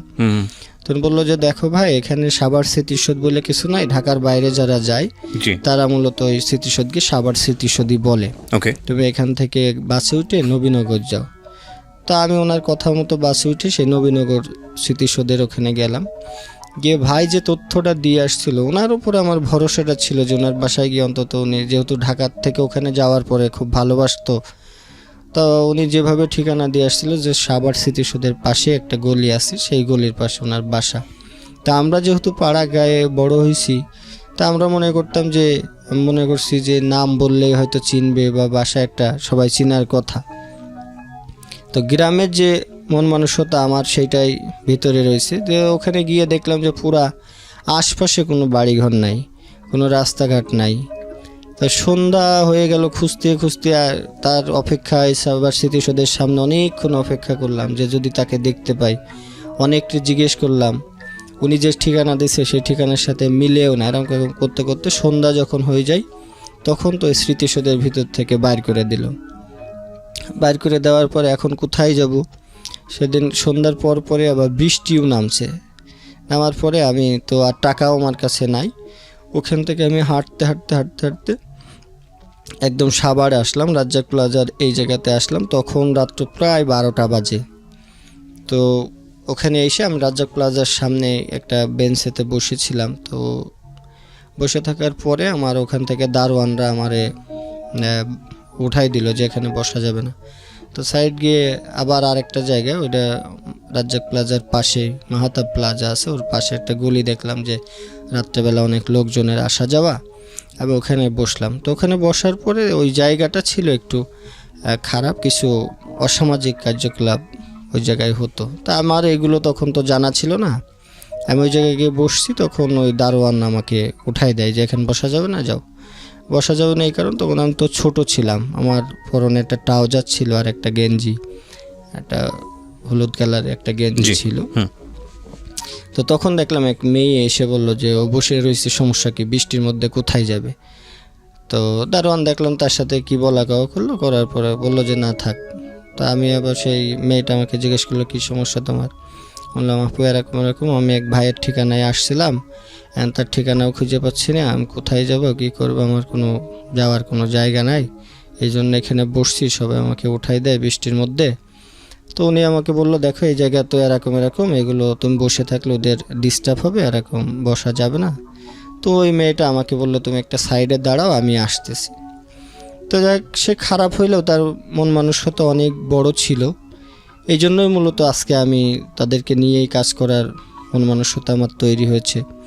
তো উনি বসে থাকার পরে উনি কিছুক্ষণ পরে আমাকে নিয়ে ওনার বাসায় গেল। তো সে ওখানে দেহ ব্যবসা করতো আর কি। তো দেহ ব্যবসা করলে উনি আমাকে তার বাসায় নিয়ে গেল, 2-3 দিন তাকে তার বাসায় আমার তার ভাইয়ের মতো রেখেছে, তার কাছে ওখানে থাকছি। তো 3-4 দিন যাওয়ার পরে উনি মনে হয় আবার ওখানে গেছিল, হয়তো বাড়িওয়ালার ইনফরমেশন আর কি। বাড়িওয়ালা বললো যে তুমি এখানে আর থাকতে পারবে না, তোমার যে আপু বাইরে গেছিল সে তো এরকম এরকম পুলিশের হাতে ধরা খেয়েছে, বাসা ছেড়ে দিতে হবে। তো উনি আমার বাসাতে বাইর করে দিয়ে বাড়ি তালা মেরে দিল। তো আমি আবারও সেই রাজ্জাক প্লাজার সামনে আসলাম। এসে কি করব, কি করে ওখানে যে রাত পর্যন্ত থাকলাম। দারোয়ানদের বললাম যে আঙ্কেল এরকম এরকম, ও তো বললো যে তোমার সেই ম্যাডামটা এখানে পুলিশে ধরে নিয়ে গেছে। তা বললাম যে আমার তো যাওয়ার কোনো জায়গা নাই, আমার একটা চাকরি বাকরি দিবেন। এটা কাকে বললেন? আমি ওই যে দারোয়ানকে, রাইট, হ্যাঁ, রাজ্জাক প্লাজার নিচে যারা ডিউটি করতো। বললো তুমি তো ছোট, দারোয়ানের চাকরি তো ঢাকাতে আসলে এইভাবে হয় না। বয়স কত তখন আপনার? বয়স তখন তো ম্যাট্রিকটা পাস করছি, হয়তো 14-15 এরকম হবে। আর তখন আমি খুব শুকনা ছিলাম আর কি, এখনো যে খুব মোটা তা কিন্তু না। ওকে। তো ওখানে আমি বললো যে এরকম ঠিক আছে তোমার ওই সেদিন আবার ওই জায়গার একটা কমিশনার এরিয়া ছিল, তো দারোয়ানকে যেন আসে নাই। তা আমাকে বললো যে ঠিক আছে তুমি এখানে। যাওয়ার সাথে সাথে দেখলাম যে আমার বলার সাথে সাথে ওরা ওই দারোয়ানের ড্রেস পরায়, হলুদ যে ড্রেসগুলো আছে। তো এটা একটা মাঠে একটা ডিউটি, ওই এনাম মেডিকেলের পিছনে তখন গ্রাম পাহারা দেওয়ার আর কি একটা ইয়ে ছিল। তখন চোর ছিল, ডাকাত ছিল অনেক বেশি। তা আমি নতুন একটা এই ইয়ের ভিতরে আমাকে একটা ডিউটি দিল, ওই সাইড সব ধান ক্ষেত মতো ছিল। তো রাত্রেবেলা আমি যখন ডিউটি করি, অনেক রাত্রে 3টা-4টার দিকে কিছু লোকজন এসে আমার হাত পা বেঁধে ওই জায়গায়, ওই ধান ক্ষেত ছিল, ধান ক্ষেতের মধ্যে আমাকে ফেলে রেখে, ওই দিন করে ডাকাতিও হয়েছিল ওই জায়গায়। তা আমার ওইভাবে বেঁধে রেখে সারা রাত আমি সেই কাদার ভিতরে পড়া অবস্থায়, সকালবেলা যখন মানুষজন হই হুল্লা হয়েছে যে এখানকার ডিউটিতে কে ছিল, তো অমুক ছিল। তা আমার তখন হলো ওই যে মহল্লার থেকে একটু সাইডে আর কি ধান ক্ষেত ছিল, ওই ধান ক্ষেতের মধ্যে আমার হাত পা বেঁধে ফেলে রাখছে। তো সকালবেলা লোকজন গিয়ে আমাকে তখন উদ্ধার করে। তো ডিউটি করি, ওদের দেখে আমার আবার সেই পড়ার কথা যে না আমি এরা স্কুলে যায়, আমার তো যাওয়া হচ্ছে না, এই মনের মধ্যে কষ্ট। তা আমি ওখানে 7-8 দিন চাকরি করার পরে ওই পত্রিকা নিতাম যে কোথায় কোথায় চাকরি পাওয়া যায়। তো দেখতাম যে সবার যে রিকোয়ারমেন্টস আছে তার সাথে আমারটা যায় না, মিলে না। ওই সারাদিন ঘোরাফেরা করার পরে ওদের বাসাতেই আমার দিনে ডিউটি ছিল, আমি ওখানে ডিউটি করতাম। আর সন্ধ্যার পরে যদি ওই যে আরেকটা দারোয়ান আসার পরে আমার ছুটি হয়ে যেত। তো রাত্রেবেলা ওখানেই থাকতাম। থাকার পরে আমি তখন ওই চাকরির সন্ধান করি যে না আমি এখানে, তো তখন আবার ইয়ে ছিল যে ঢাকা, এটা তো ঢাকা না, এটা সাভার, আমি ঢাকায় চলে যাব। তখন মনে হতো ঢাকাতে মনে হয় কী একটা বিষয়, তো সবাই জিজ্ঞেস করো ভাই ঢাকায় যাবো, এটা তো ঢাকা না, ঢাকা আরও সামনে, এটা তো সাভার। তো নামের সাথেও একটা যে না আমি তাহলে তো সাভার থাকবো না, আমি ঢাকায় যাব। তো ওখান থেকে একদিন ইয়ে করে দেখলাম যে একটা বিজ্ঞাপন আছে যে একটা প্রবীণ ব্যক্তিকে দেখাশোনা করার জন্য একটা এত থেকে এত বছরের একটা ছেলে লাগবে। তো প্রবীণ বলতে আমি আসলে তখন ওইভাবে বিষয়টা প্রবীণ না নবীন এরকম বুঝতে পারি না, গিয়ে দেখলাম যে মতিঝিল একটা বাসা, তো ওই ব্যক্তিকে দেখাশোনা করার জন্য আমি ইন্টারভিউ দিতে গেলাম। তো ওরা আমাকে নিতে চাইলো, তো দেখলাম এক বৃদ্ধ লোককে দেখাশোনা করতে হবে। উনি হলো আমাদের এক ভাষা সৈনিক ছিল, কি যেন নামটা ছিল ওনার। তো ওনার অনেক কষ্টের কথা শুনলাম, ওনার 2টা ছেলে মেয়ে ব্যারিস্টার, ওনার বই, ওনার নামটা আতার হোসেন না কি যেন একটা নাম ছিল, যার ওনার ভাষা সৈনিকদের নামের ভিতরে আমি বইতে পড়েছি। তখন ওনার কাছে বললাম, তো উনি বললো হ্যাঁ আমার আজকে এই পরিণতি, ওনার জীবন কাহিনীটাও অনেক কষ্টের, উনি লাস্টে জীবনযাপন করেছে, বাবা মা তাদের ছেলে মেয়েও মানুষ করেছে, কিন্তু তার দেখাশোনার জন্য বাইরের লোকজন নিয়ে। তো উনি আমার সাথে অনেক কষ্ট শেয়ার করছে যে দেখো আজকে তোমরা হয়তো বইতে আমার কথা পড়েছো, কিন্তু আমার বাস্তব জীবন হলো এই। তো ওনার কষ্টের কথা শুনে আমার একটু তখন যে নিজের এই কষ্টের কথাটা আমার মনে হলো না, ওনার ওষুধ টাইমলি খাওয়ানো এটা সেটা দেখতাম। তো 4-5 দিন পরে ওই জায়গায় আমার কেন যেন মানে বন্দি একটা রুমের মধ্যে সারা দিন, আর ওনার ওই ওষুধপত্রগুলো হলো টাইম টু টাইম খাওয়াইতে হতো। তা আমি ওখানে ছিলাম না, ওখান থেকে যে বাসার থেকে একদিন বাইর হয়েছি পরে ওই জায়গাটা আর আমি চিনতে পারি নাই, ওনার বাসায় যে ফেরত যাব আর বাসাও খুঁজে পাই নাই। পরে আমি চলে আসি, আমি ওখান থেকে হাঁটতে হাঁটতে হাঁটতে হাঁটতে আমি চলে আসলাম হলো নিউ মার্কেটে এসে তখন আমার কাছে অনেক টাকা পয়সাও নাই। তো কি করব তখন আমি একটা ওই যে মার্কেটে যে ভাত বিক্রি করে যেসব মহিলারা, ওনাদের সাথে এক মহিলার সাথে কথা বললাম যে খালা এরকম ভাত কত, কয় এত টাকা, আমি কয় এরকম, মানে আমার কাছে তো টাকা পয়সা নাই, কয় তাহলে তুই আমার কাছে কাজ করলে তোর থাকা খাওয়া আমি দিব। তো ওনার কাছে আমি তখন ওই যে ভাতের মাথায় করে বওয়ার জন্য ওনার কাজ করলাম। তো ভাত বইয়ে বেড়ানো এটা অনেক কষ্টের, মাথার উপরে 10টা 12টা এরকম টিফিন কার বাটি দিয়ে দিত, এটা বইয়ে সেই মার্কেটে তুলতে হতো, নিচতলা দোতলা মানে যেখানে অর্ডার হতো সেখানে দিতাম। জি।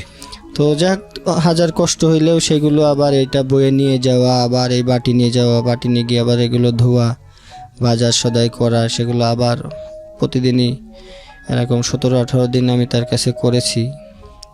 এটা আমার নিউ মার্কেটে অনেক জায়গায়, তখন তো সব শহরটাই আমার কাছে অপরিচিত, তখন জানতাম না এটা কোন মার্কেট বা কি। কত সালের গল্প এটা আনুমানিক? এইটা হলো 2006 সালে। 2006 সালে, আজ থেকে 12 বছর আগের গল্প। জি। তো তখন হলো ভাত দিতাম, তো একদিন নিয়ে যেতে যেতে ওই ভাত, আমি খুব জ্বর ছিল আমার, তো ভাত নিয়ে যেতে যেতে আমার এটা এখন মনে আছে, ওই যে নীলক্ষেত মোড়টা পার হইতে গিয়ে আমার ভাতের বাটি কয়টা পড়ে গেছিলো আর কি। তো খালা এসেও অনেক রাগারাগি করে আমার ওখান থেকে বাইর করে দেয়। তো তখন উনি আমার কোন টাকা পয়সাও দেয় নাই, তো আমার কাছে হয়তো কিছু 7-8 টাকা মতো এরকম, কম বেশি এরকম কিছু একটা টাকা আমার কাছে ছিল। তখন তো বাইরে হওয়ার সুবাদে ওই যে এখানে মার্কেটে যখন ভাত দিতাম, তো তখন যারা কিছু আমরা এসব বিক্রি করে তাদের সাথে আমার মোটামুটি একটা পরিচয়, ভাত দেওয়ার সময় কৌতূহল ছিল মানুষের ভিতরে জানার। তো তখন আমি তাদের সাথে কথাবার্তা বলতাম। তো ওখানে একটা ছেলের কাছ থেকে একটা আমড়া কিনলাম, কেনার পরে আমি এরকম আমি তো এই কাজটা করতাম, কাজটা তো চলে গেছে, আমি তো ওই কাজটা করার পরে ওই খালা বাইর করে দেওয়ার পরে আমার তখন আর টাকা পয়সা ছিল না। প্রায় 3 দিন আমি হলো মানে শুধু পানি খেয়ে ওই যে এখানে এখন চন্ডিমা মার্কেটটা আছে আর কি, ওই পাশে একটা আছে গোলচক্কর, ওখানে ওই অজু করতে গিয়ে শুধু পানি খাইতাম, পানি খেয়ে মসজিদে নামাজ পড়তাম, তার খুব কান্নাকাটি করতাম।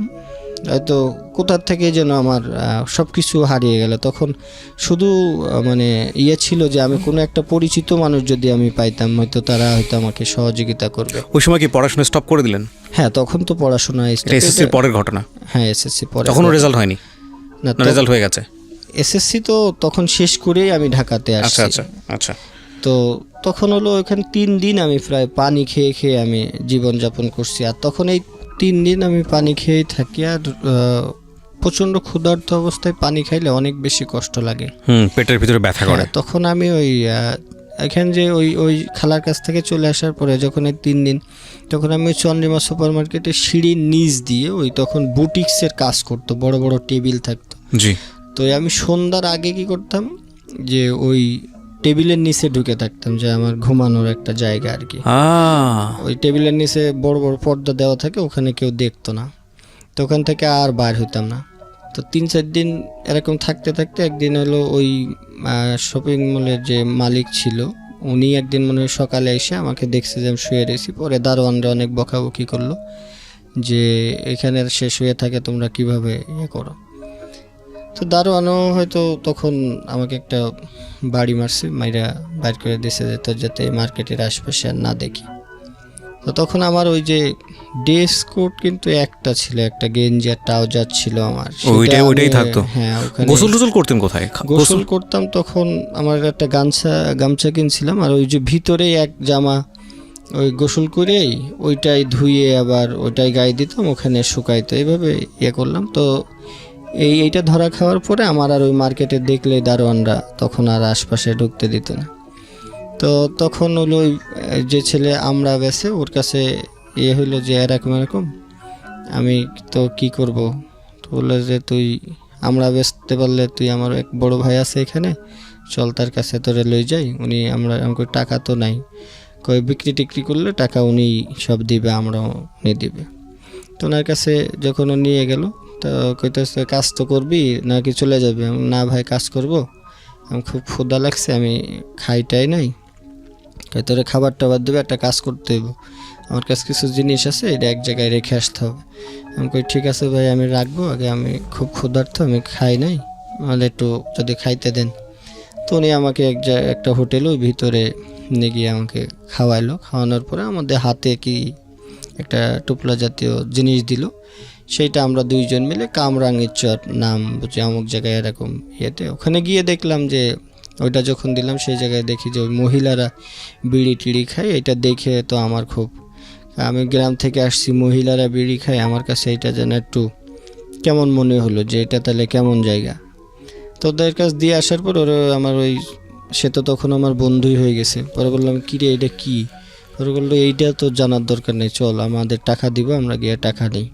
তো সারা রাস্তা ভাবতে ভাবতে আসলাম এটা কী দিলাম, আর মহিলারা বিড়ি খাচ্ছে, এইটা আমার একটা খুব কৌতূহল, তাহলে মনে হয় জায়গাটা ভালো না।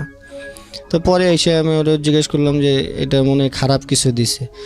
খারাপ হোক আর ভালো হোক তোর বোঝার দরকার নেই, চল টাকা দেবো। তো উনি আসার পরে আমাদের 2 জনকে 20-20 টাকা করে দিল। তো পরে ওরে আমি বললাম যে আমি আর এনার কাছে কাজ টাজ করবো না, আমি নিজেই আমরা কিনে এনে যদি বেচবো। আমরা কিনে এনে তুমি বেচতে পারবো না, এটা ওদের একটা সিন্ডিকেট আছে, আমাকে আমি যদি কিনে আনি সমস্যা কী? দেখো তুমি বেচতে পারো কি না। তো তার সাথে আমি বললাম দেখি আমি পারি কি পারি না। তো আমরা কিনে নিয়ে এসে ওখানে বিক্রি করার জন্য চেষ্টা করলাম। তো দেখলাম যে পোলাপান দিয়ে আমরা টামড়া সব ফেলে টেলে দিল, ভেঙে টেঙে ফেললো। তো ঢাকা শহরে যেখানেই হোক, একটা যদি কেউ ভিক্ষাও করতে যায় বা এটা তাদের কিন্তু একটা সিন্ডিকেট থাকে। তো যাক উনি আমাকে চর থাপ্পড় মেরে ওই জায়গার থেকে যে এই এরিয়ার মধ্যে নিউ মার্কেটের মধ্যে যাতে তোর আমি আর না দেখি। তো যাক ওখানে আর আমার থাকা হলো না, ওখান থেকে আমি ইয়ে করে দেখি যে অন্য জায়গায় চলে যাব। তখন যে হাঁটতে হাঁটতে কোথায় গেছি, গিয়ে দেখি যে ওই সে আবার কমলাপুর স্টেশন। তো কমলাপুর স্টেশনে পরে ওই জায়গায় ওই যে টিএনটি মাঠগুলো আছে, ওখান থেকে হাঁটতেছি কাঁচা বাজারের সামনে। তখন তো আসলে নিরুদ্দেশ, যেদিকে যায় হাঁটতে হাঁটতে যেদিক মন চায় সেদিকে চলে যাব। তো ওখানে গিয়ে ওই জায়গায় তো অনেকগুলো আবাসিক হোটেল আছে। তখন আমি বললাম যে হোটেলে যে একটা কাজের সুযোগ থাকে, এইটা তো আমার একটু অভিজ্ঞতা আছে, কারণ আমি আগে একটা করেছি। তো ওখানে হোটেল আল বেলাল নামে একটা হোটেল আছে একদম টিএনটি মাঠের সামনে। তো ওখানে গিয়ে আমি বললাম ম্যানেজারে যে ভাই আমার কি কাজ দেওয়া যাবে?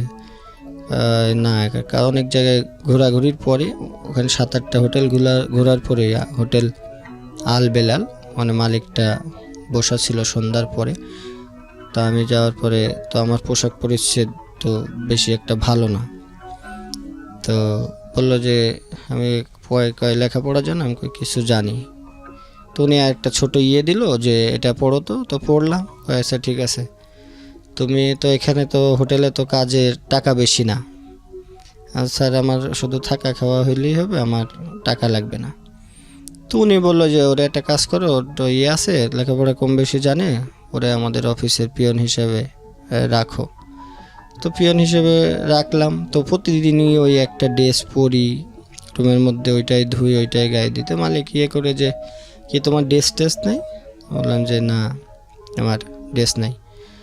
তো যাই হোক ওখানে ওই যে অনেক দিন কাজ করেছি, অনেক গেস্ট আসতো, তাদের মানে মন জোগায় চলতাম। তো অনেকেই কম বেশি সহযোগিতা করতো। ইন দ্য মিন টাইম বাড়ির সঙ্গে কোনো যোগাযোগ নাই? না, এর মধ্যে বাড়ির ইচ্ছাও হয়নি বাড়িতে যাওয়ার? তখন আমি ইচ্ছা বলতে কি আমার সারা দিনই খুব কষ্ট, খাওয়া দাওয়া থাকা। যখন ওগুলো নিউ মার্কেটে ছিলাম ওই যে এর ভিতরে, তখন প্রচুর মশা, এমনিতেই ড্রেস নাই।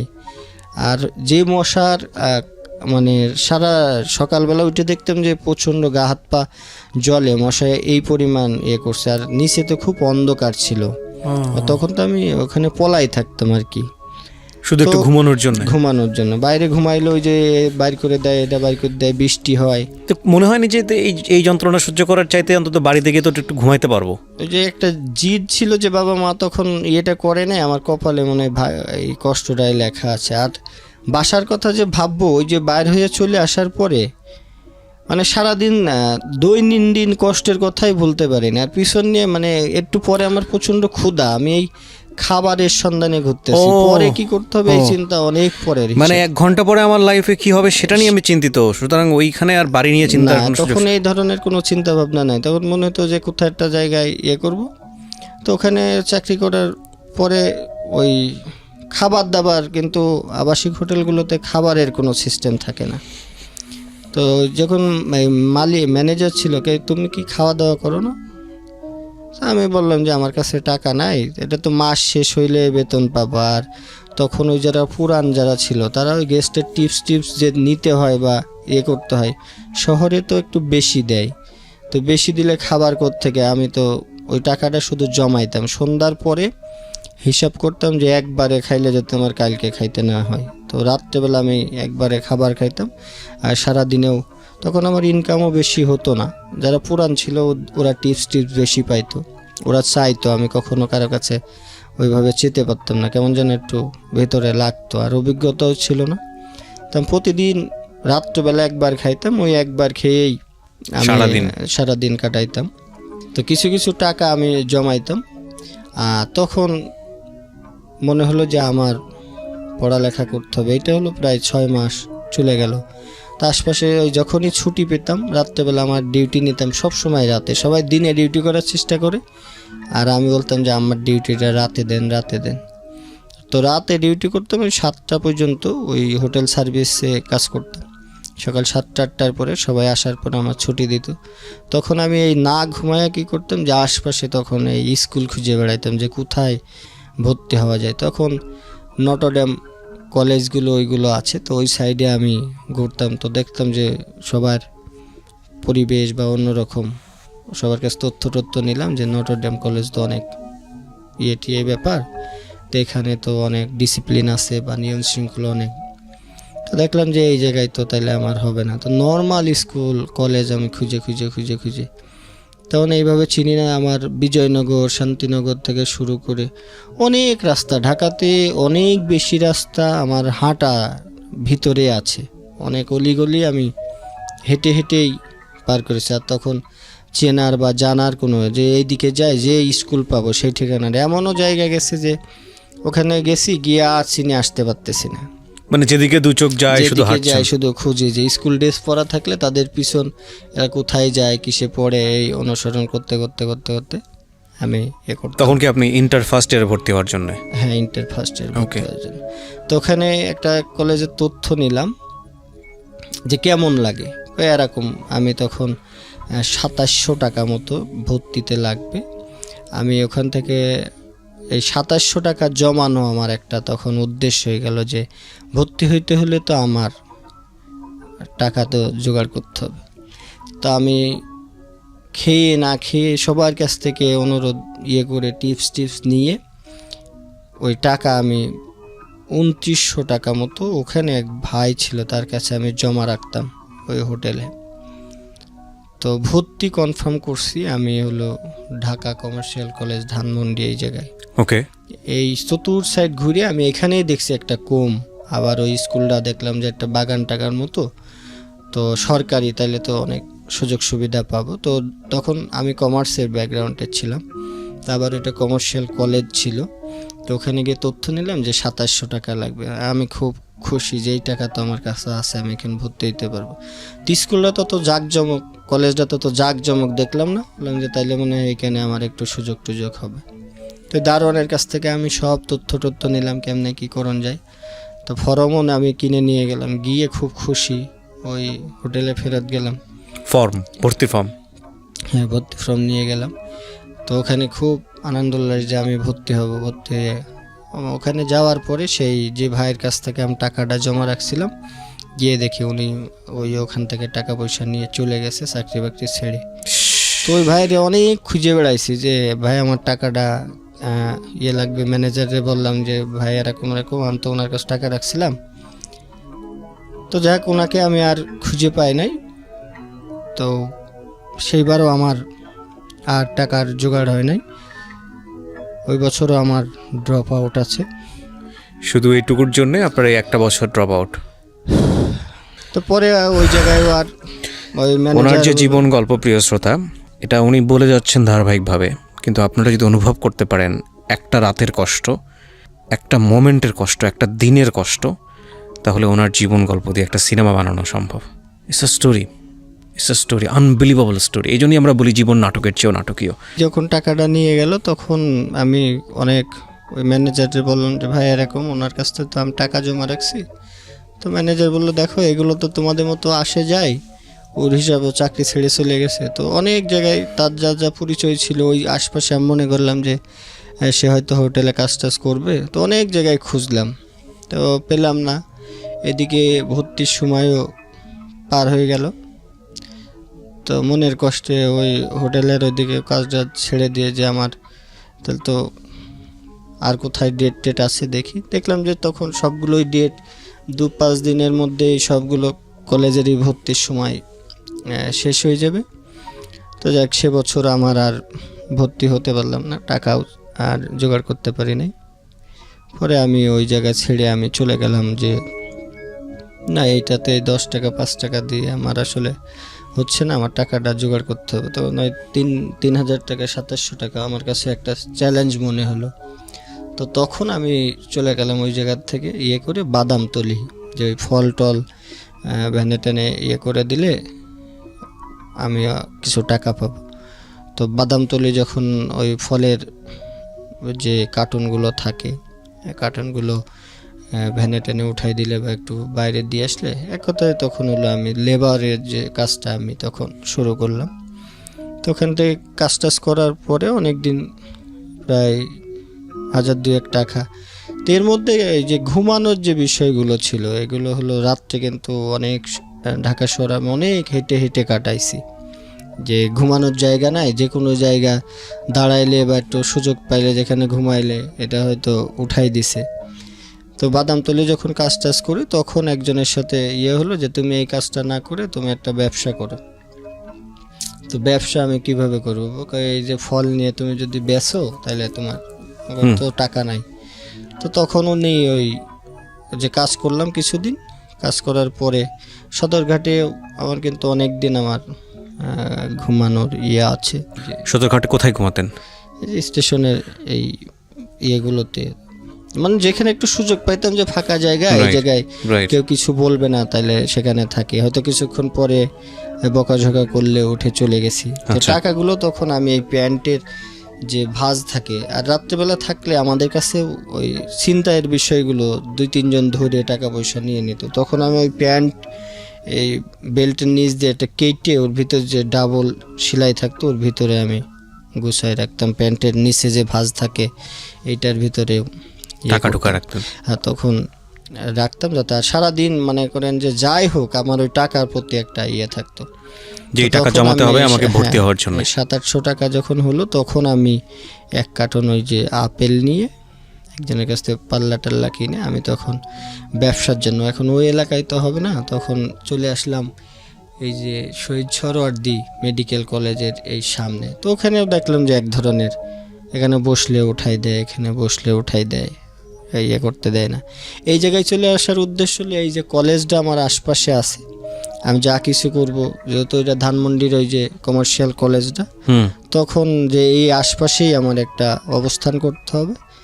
আর প্রতিদিন ওই কলেজের খোঁজ রাখতাম, আবার কবে ফর্ম ছাড়বো, এভাবে যাক তখন টাকা পয়সা কিছু, আমি ওখানেও ফলের দোকানদারি করেছি, ফল বিক্রি করছি, ওখানে চার দোকানদারি করছি।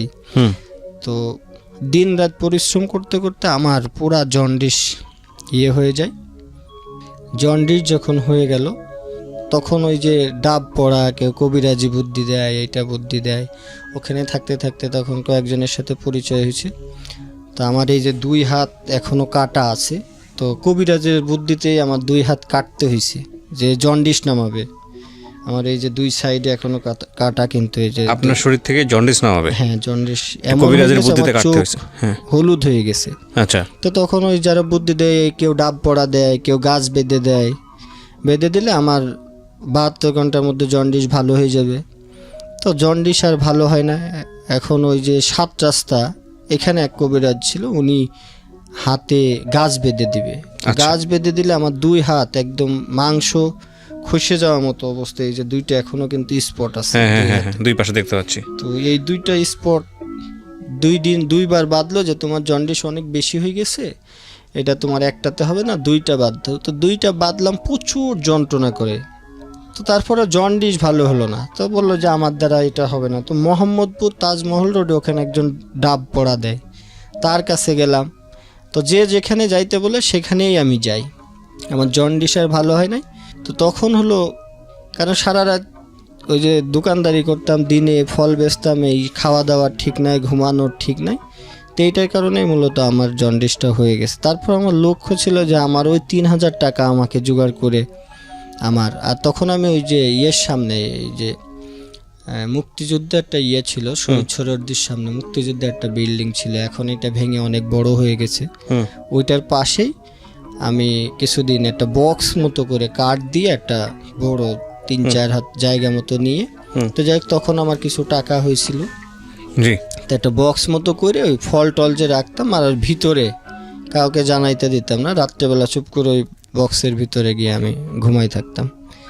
তো এখানে ঝড় বৃষ্টি যাই হোক, উপরে তিরপল দেওয়া আমার, তো ওখানে ফলের ব্যবসা করতাম। তো কিছুদিন ওই যখন একটা দোকান দিলাম তখন জায়গাটা আবার মানুষের নজরে পড়লো, তখন এই দখল নিয়ে নেয়, ও দখল নিয়ে নেয়, মুক্তিযোদ্ধারা এখান থেকে পোলাপান এসে যে দোকানকে চালায়, এটা টাকা দিতে হবে এরকম। তো আমি বললাম যে ভাই এরকম আমি তো করি না, এখানে দোকান করতে হলে টাকা দিতে হবে। তখন একটা নির্ধারিত ছিল যে এই টাকাটা, তাও আমি দিয়েছি। তো কিছুদিন পরে ওইগুলো পুলিশে ভেঙে টেঙে দিল। তা আমার সব চালানটা যেটা গুছাইছিলাম তখন ওই দোকানটার মধ্যেই সব ছিল, তো পুলিশে ভেঙে দিল, ফল টল ওখান থেকে নিয়ে চলে গেল। তখন আবার আমি শূন্য হয়ে গেলাম। তো তখন জীবনের গতিপথটাই যে না, এইভাবে তো আসলে আর, মানে তখনও আপনি ইন্টারমিডিয়েটে ভর্তি হতে পারেননি? না, তখন তো ওই যে টাকা মেরে দেওয়ার পরে তো আমার আর সুযোগ হয় না। এখন এই আশপাশেই রয়েছি। তো ফলের দোকান ওইগুলো যখন ভেঙে দিল তখন আর আমার হলো না, মনটা খুব খারাপ হয়ে গেল যে এখন কি করব। তখন একটা এই যে ফার্ম গেটের এই জায়গায় একটা স্টুডিওতে আমি কাজ নিলাম। তো স্টুডিওতে কাজ নিলে তো উনি আমার বেতন ধরলো তখন 1600 টাকা। তা 1600 টাকা নিজের খাইতে হবে, থাকতে হবে। তো তারপরেও যেহেতু এখন আর পুঁজিপাটটা নাই, তো কি করব। তখন ওই সাইডে খুব কমের মধ্যে একটা সিট ভাড়া নিলাম, ওই যে গিয়ে দেখলাম যে ওই মালিকরে বললাম যে আমার তো থাকার জায়গা নাই, কেমনে কি করব। বললো তুমি এই যে এই এলাকা পানে যাও, এই এলাকায় গেলে সিট ভাড়া পাবা। তো সব সিট ভাড়া দেখি বেশি বেশি বেশি। তো তখন ওই গার্মেন্টসে যেসব ছেলেমেয়েরা থাকে তাদের সাথেই এটা একটা সিট নিলাম, 300 টাকা ভাড়া, জি 300 টাকা না 280 টাকা যেন একটা রুমের সিট ভাড়া। তো ওখানে থাকি, এই জায়গাতে কাজ করি। তো ওখানে তখন কম্পিউটার ওনারা সবাই ইউজ করে। আমার তো অফিসে তখন আমি ওই অফিসে যা সার্ভিসম্যান হিসাবে কাজ করছি। তো তখন কম্পিউটারটার প্রতি আমার খুব নেশা, যারা কি করে না করে আমার একটু দেখতে। তো ওখানে কাজ করি আর ওখানে গিয়ে থাকি। এই খাওয়া দাওয়ার বিষয়টা কিন্তু দীর্ঘদিনই আমার রয়েছে। তো এক সপ্তাহ যাইতে না যাইতে মানে বিকাল হইলে আমার খুব কষ্ট লাগতো, মানে ক্ষুধায়। যে তখন মালিককে বলতাম যে আঙ্কেল নাস্তা আনবেন না, নাস্তা আনবেন না। তো মালিক একদিন অনেক চিল্লাছিল, এই নাস্তার সময় হইলে নাস্তা, তোমার কারো কোনো মাথা ব্যথা নেই, তুমি নাস্তার বেলায় চিল্লাচিল্লি করো। আমি আর কোনোদিন ওনার কাছে নাস্তার পানির কথা বলতাম না। তো সারাদিন তো ওই জায়গায় গিয়ে থাকি। তো ওখানে যে রান্না হতো মেসে, আমি বলতাম যে না, আমি মেসে খাবো না, আমি বাইরে খাবো। তো ওই সিট ভাড়া দিতাম, কিন্তু খাওয়ার বিষয়টা আমার অনিশ্চিত ছিল, হয়তো কলা রুটি খেয়ে আমি দিন কাটাচ্ছি। তো একদিন হলো কম্পিউটার ধরছিলাম। তো কম্পিউটার ধরার পর ওই যে আন্দাজে ক্লিক করতে করতে ওই যে ডেস্কটপের যে আইকনগুলো থাকে, ওইটা আইকন হিডেন যে অপশনটা রয়েছে, ওই অপশনটায় ক্লিক হয়ে গেছে, দিয়ে এখন আর ডেস্কটপে কিছু দেখা যাচ্ছে না। আমি তো ভয়তে অনেক শেষ। ওখানে যে কম্পিউটার অপারেটর ছিল ওই ভাইরে কইতেছে যে ভাই এরকম এরকম, আমি তো কম্পিউটারে হাত দিছিলাম, এখন কি যেন কিছু লেখা টেখা নাই। তো উনিও একটা সুযোগ নিল, কয় তুই কম্পিউটার তো নষ্ট করে লইছস, ভাইরাস ধরছে, তুই হ্যান করছস ত্যান করছস। তা আমি ওনার পা ধরছি যে ভাই আপনি মালিকটা বললেন না, তো আমার চাকরিটা খুব, কয় না এটা তো অনেক ঝামেলা আছে, ভাইরাস যেসব খেয়াল হয়েছে এগুলো আনতে হইলে তো খরচ আছে। ভাই আমি বেতন পাইলে আপনারে আমি সব দিয়ে দিম, কয় টাকা লাগে বলেন। এইটা প্রায় 300 টাকা লাগবে। ভাই আমি বেতন পাইলে, কয় না বেতন পাইলে এখন কালকেই তো এগুলো ঠিক করতে হবে, কাজ করবো কেমনে। তো ওই যে ফটোশপের আইকনগুলো যেগুলো থাকে, ওই যে ক্লিক করলে এখন তো বুঝি, তো ওই আইকনগুলো জাস্ট হিডেন রয়েছে, আর একটা রিফ্রেশ দিলে হয়তো চলে আসতো, তখন তার এটি জানতাম না। তো বললো যে তুই আর কোন দিন কম্পিউটার ধরবি? আমি না ভাই ধরবো না, এবার মতো মাফ করে দেন।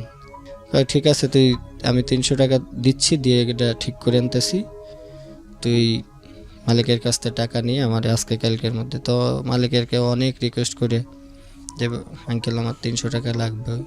তো কয় তুমি কাজ করছো কয়দিন, টাকা তো এইভাবে অ্যাডভান্স দেওয়া যাবে না।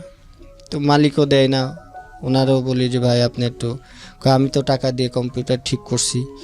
তো উনি যা কি ঠিক করে আর একজনকে ডাক দিল, এটাই তো বন্ধুরে অন্য কাজের জন্য ডাক দিছে, কিন্তু আমারে বলছে যে এটা ঠিক করার জন্য ডাক দিছে। তো উনি আমার কাছ থেকে 300 টাকা ওই সময়, আমি 17-18 দিন পরে যখন টাকা পাই ওনাকে দিছি। দেওয়ার পরে আর আমি কোনো দিন কম্পিউটার ধরি নাই।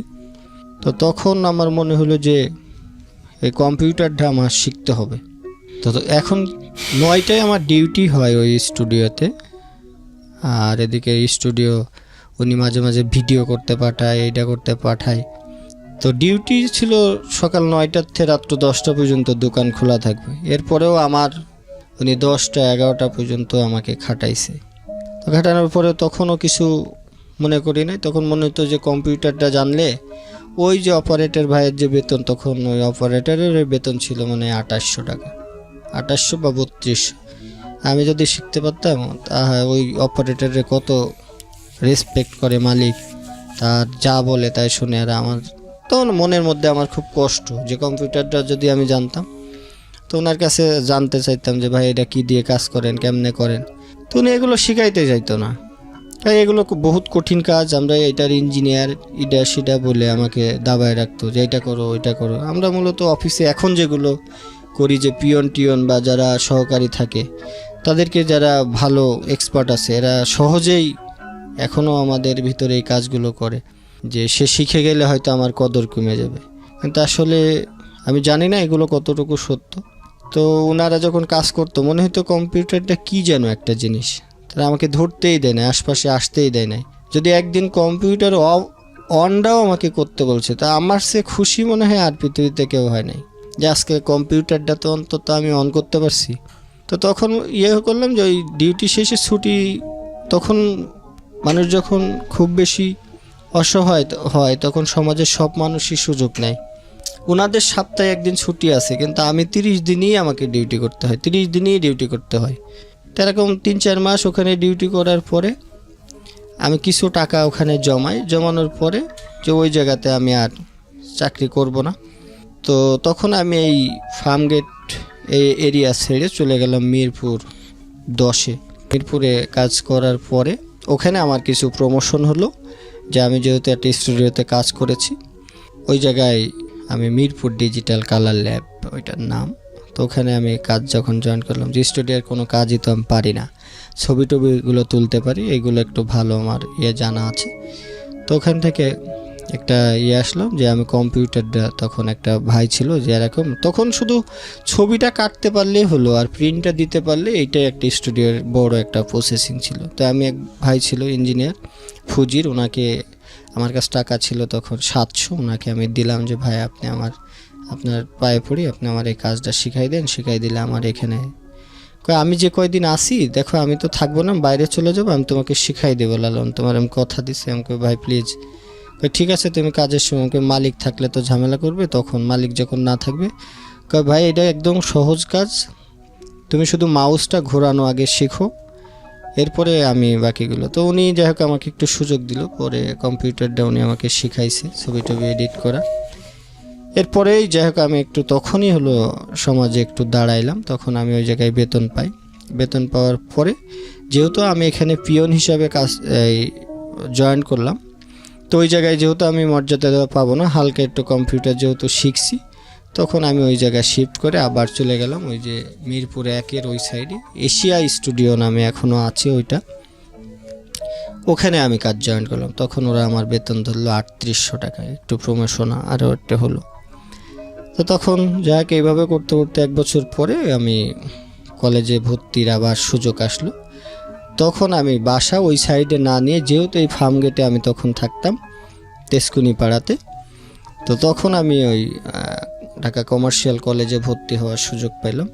সুযোগ পেয়ে এখন ওই মালিক তো সেই আবার ক্লাসে যাওয়ার ঝামেলা জটিলতা তৈরি হয়ে গেল। এদিকে মালিক সকালে যাইতে বলে আমার ওদিকে কলেজ, আমি তখন নিয়ত করলাম যে কলেজে আমি যাবই। তো কলেজে চ্যালেঞ্জ কয়েকদিন করার পরে এই যে অর্থের কাছে আমি আবারও পরাজয়। তখন ওই জায়গায় মালিককে বললাম যে ভাই আমারে 2-1 দিন সুযোগ দিতে হবে, আমি একটু কলেজে যাব। তো মালিকটা খুব ভালো ছিল, তো ঠিক আছে যে 2 দিন, ওই 2 দিনই, আর কিন্তু করা যাবে না, লেট করা যাবে না, আমাকে এই 2 দিন দিলেই হবে। তো যাই হোক আমি সপ্তাহে 2 দিন ঢাকা কমার্স কলেজে যেতাম, কমার্শিয়াল কলেজটা ছিল এটা তেজকুনিপাড়াতে, তখন আমি থাকি। তো এখানে থাকার পরে যেটা হতো যে ওখান থেকে যে রাত্রেবেলা পড়বো, এই পড়ার সুযোগ, তো যে হোস্টেলে থাকতাম সবাই, হোস্টেল বলতে একটা বাসা বাড়ি মতো ম্যাচ টাইপের ছিল, তো সেখানে ওই রাত্রেবেলা সবাই গার্মেন্টসে কাজ করে, তো ওরা তো রাতে ঘুমায়, আমি রাত্রেবেলা এসে 10টার পরে পড়ালেখা করলে সবারই বিরক্তি। তো ওখানে আমার হোস্টেল থেকে নোটিশ দিয়ে দেওয়া হলো ওই বাসার যে আন্টি ছিল যে না এখানে থাকা যাবে না, রাত্রেবেলা পড়ালেখা করলে সবাই গার্মেন্টসে কাজ করে, ওরা ভোরবেলা যেতে পারে না। তো ওখান থেকে প্রায় যেই পড়াটা শুরু করলাম, তখন আবার এই আবাসন যে স্থানটা ওইটা আমাকে ত্যাগ করতে হলো। একদিন ঝগড়া বিবাদ করে আমাকে ভাঙতি মাসের মধ্যে আমাকে বাইর করে দেয়,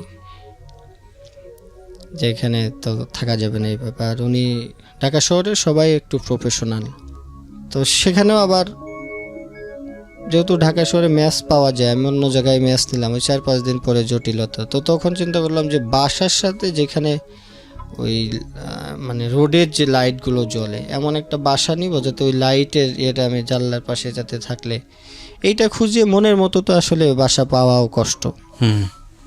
তো গরমের মধ্যে লেপ বা খাতা একটা গায়ে দিয়ে আমি এরকম আলো করেও আমি পড়ালেখা আমি করেছি।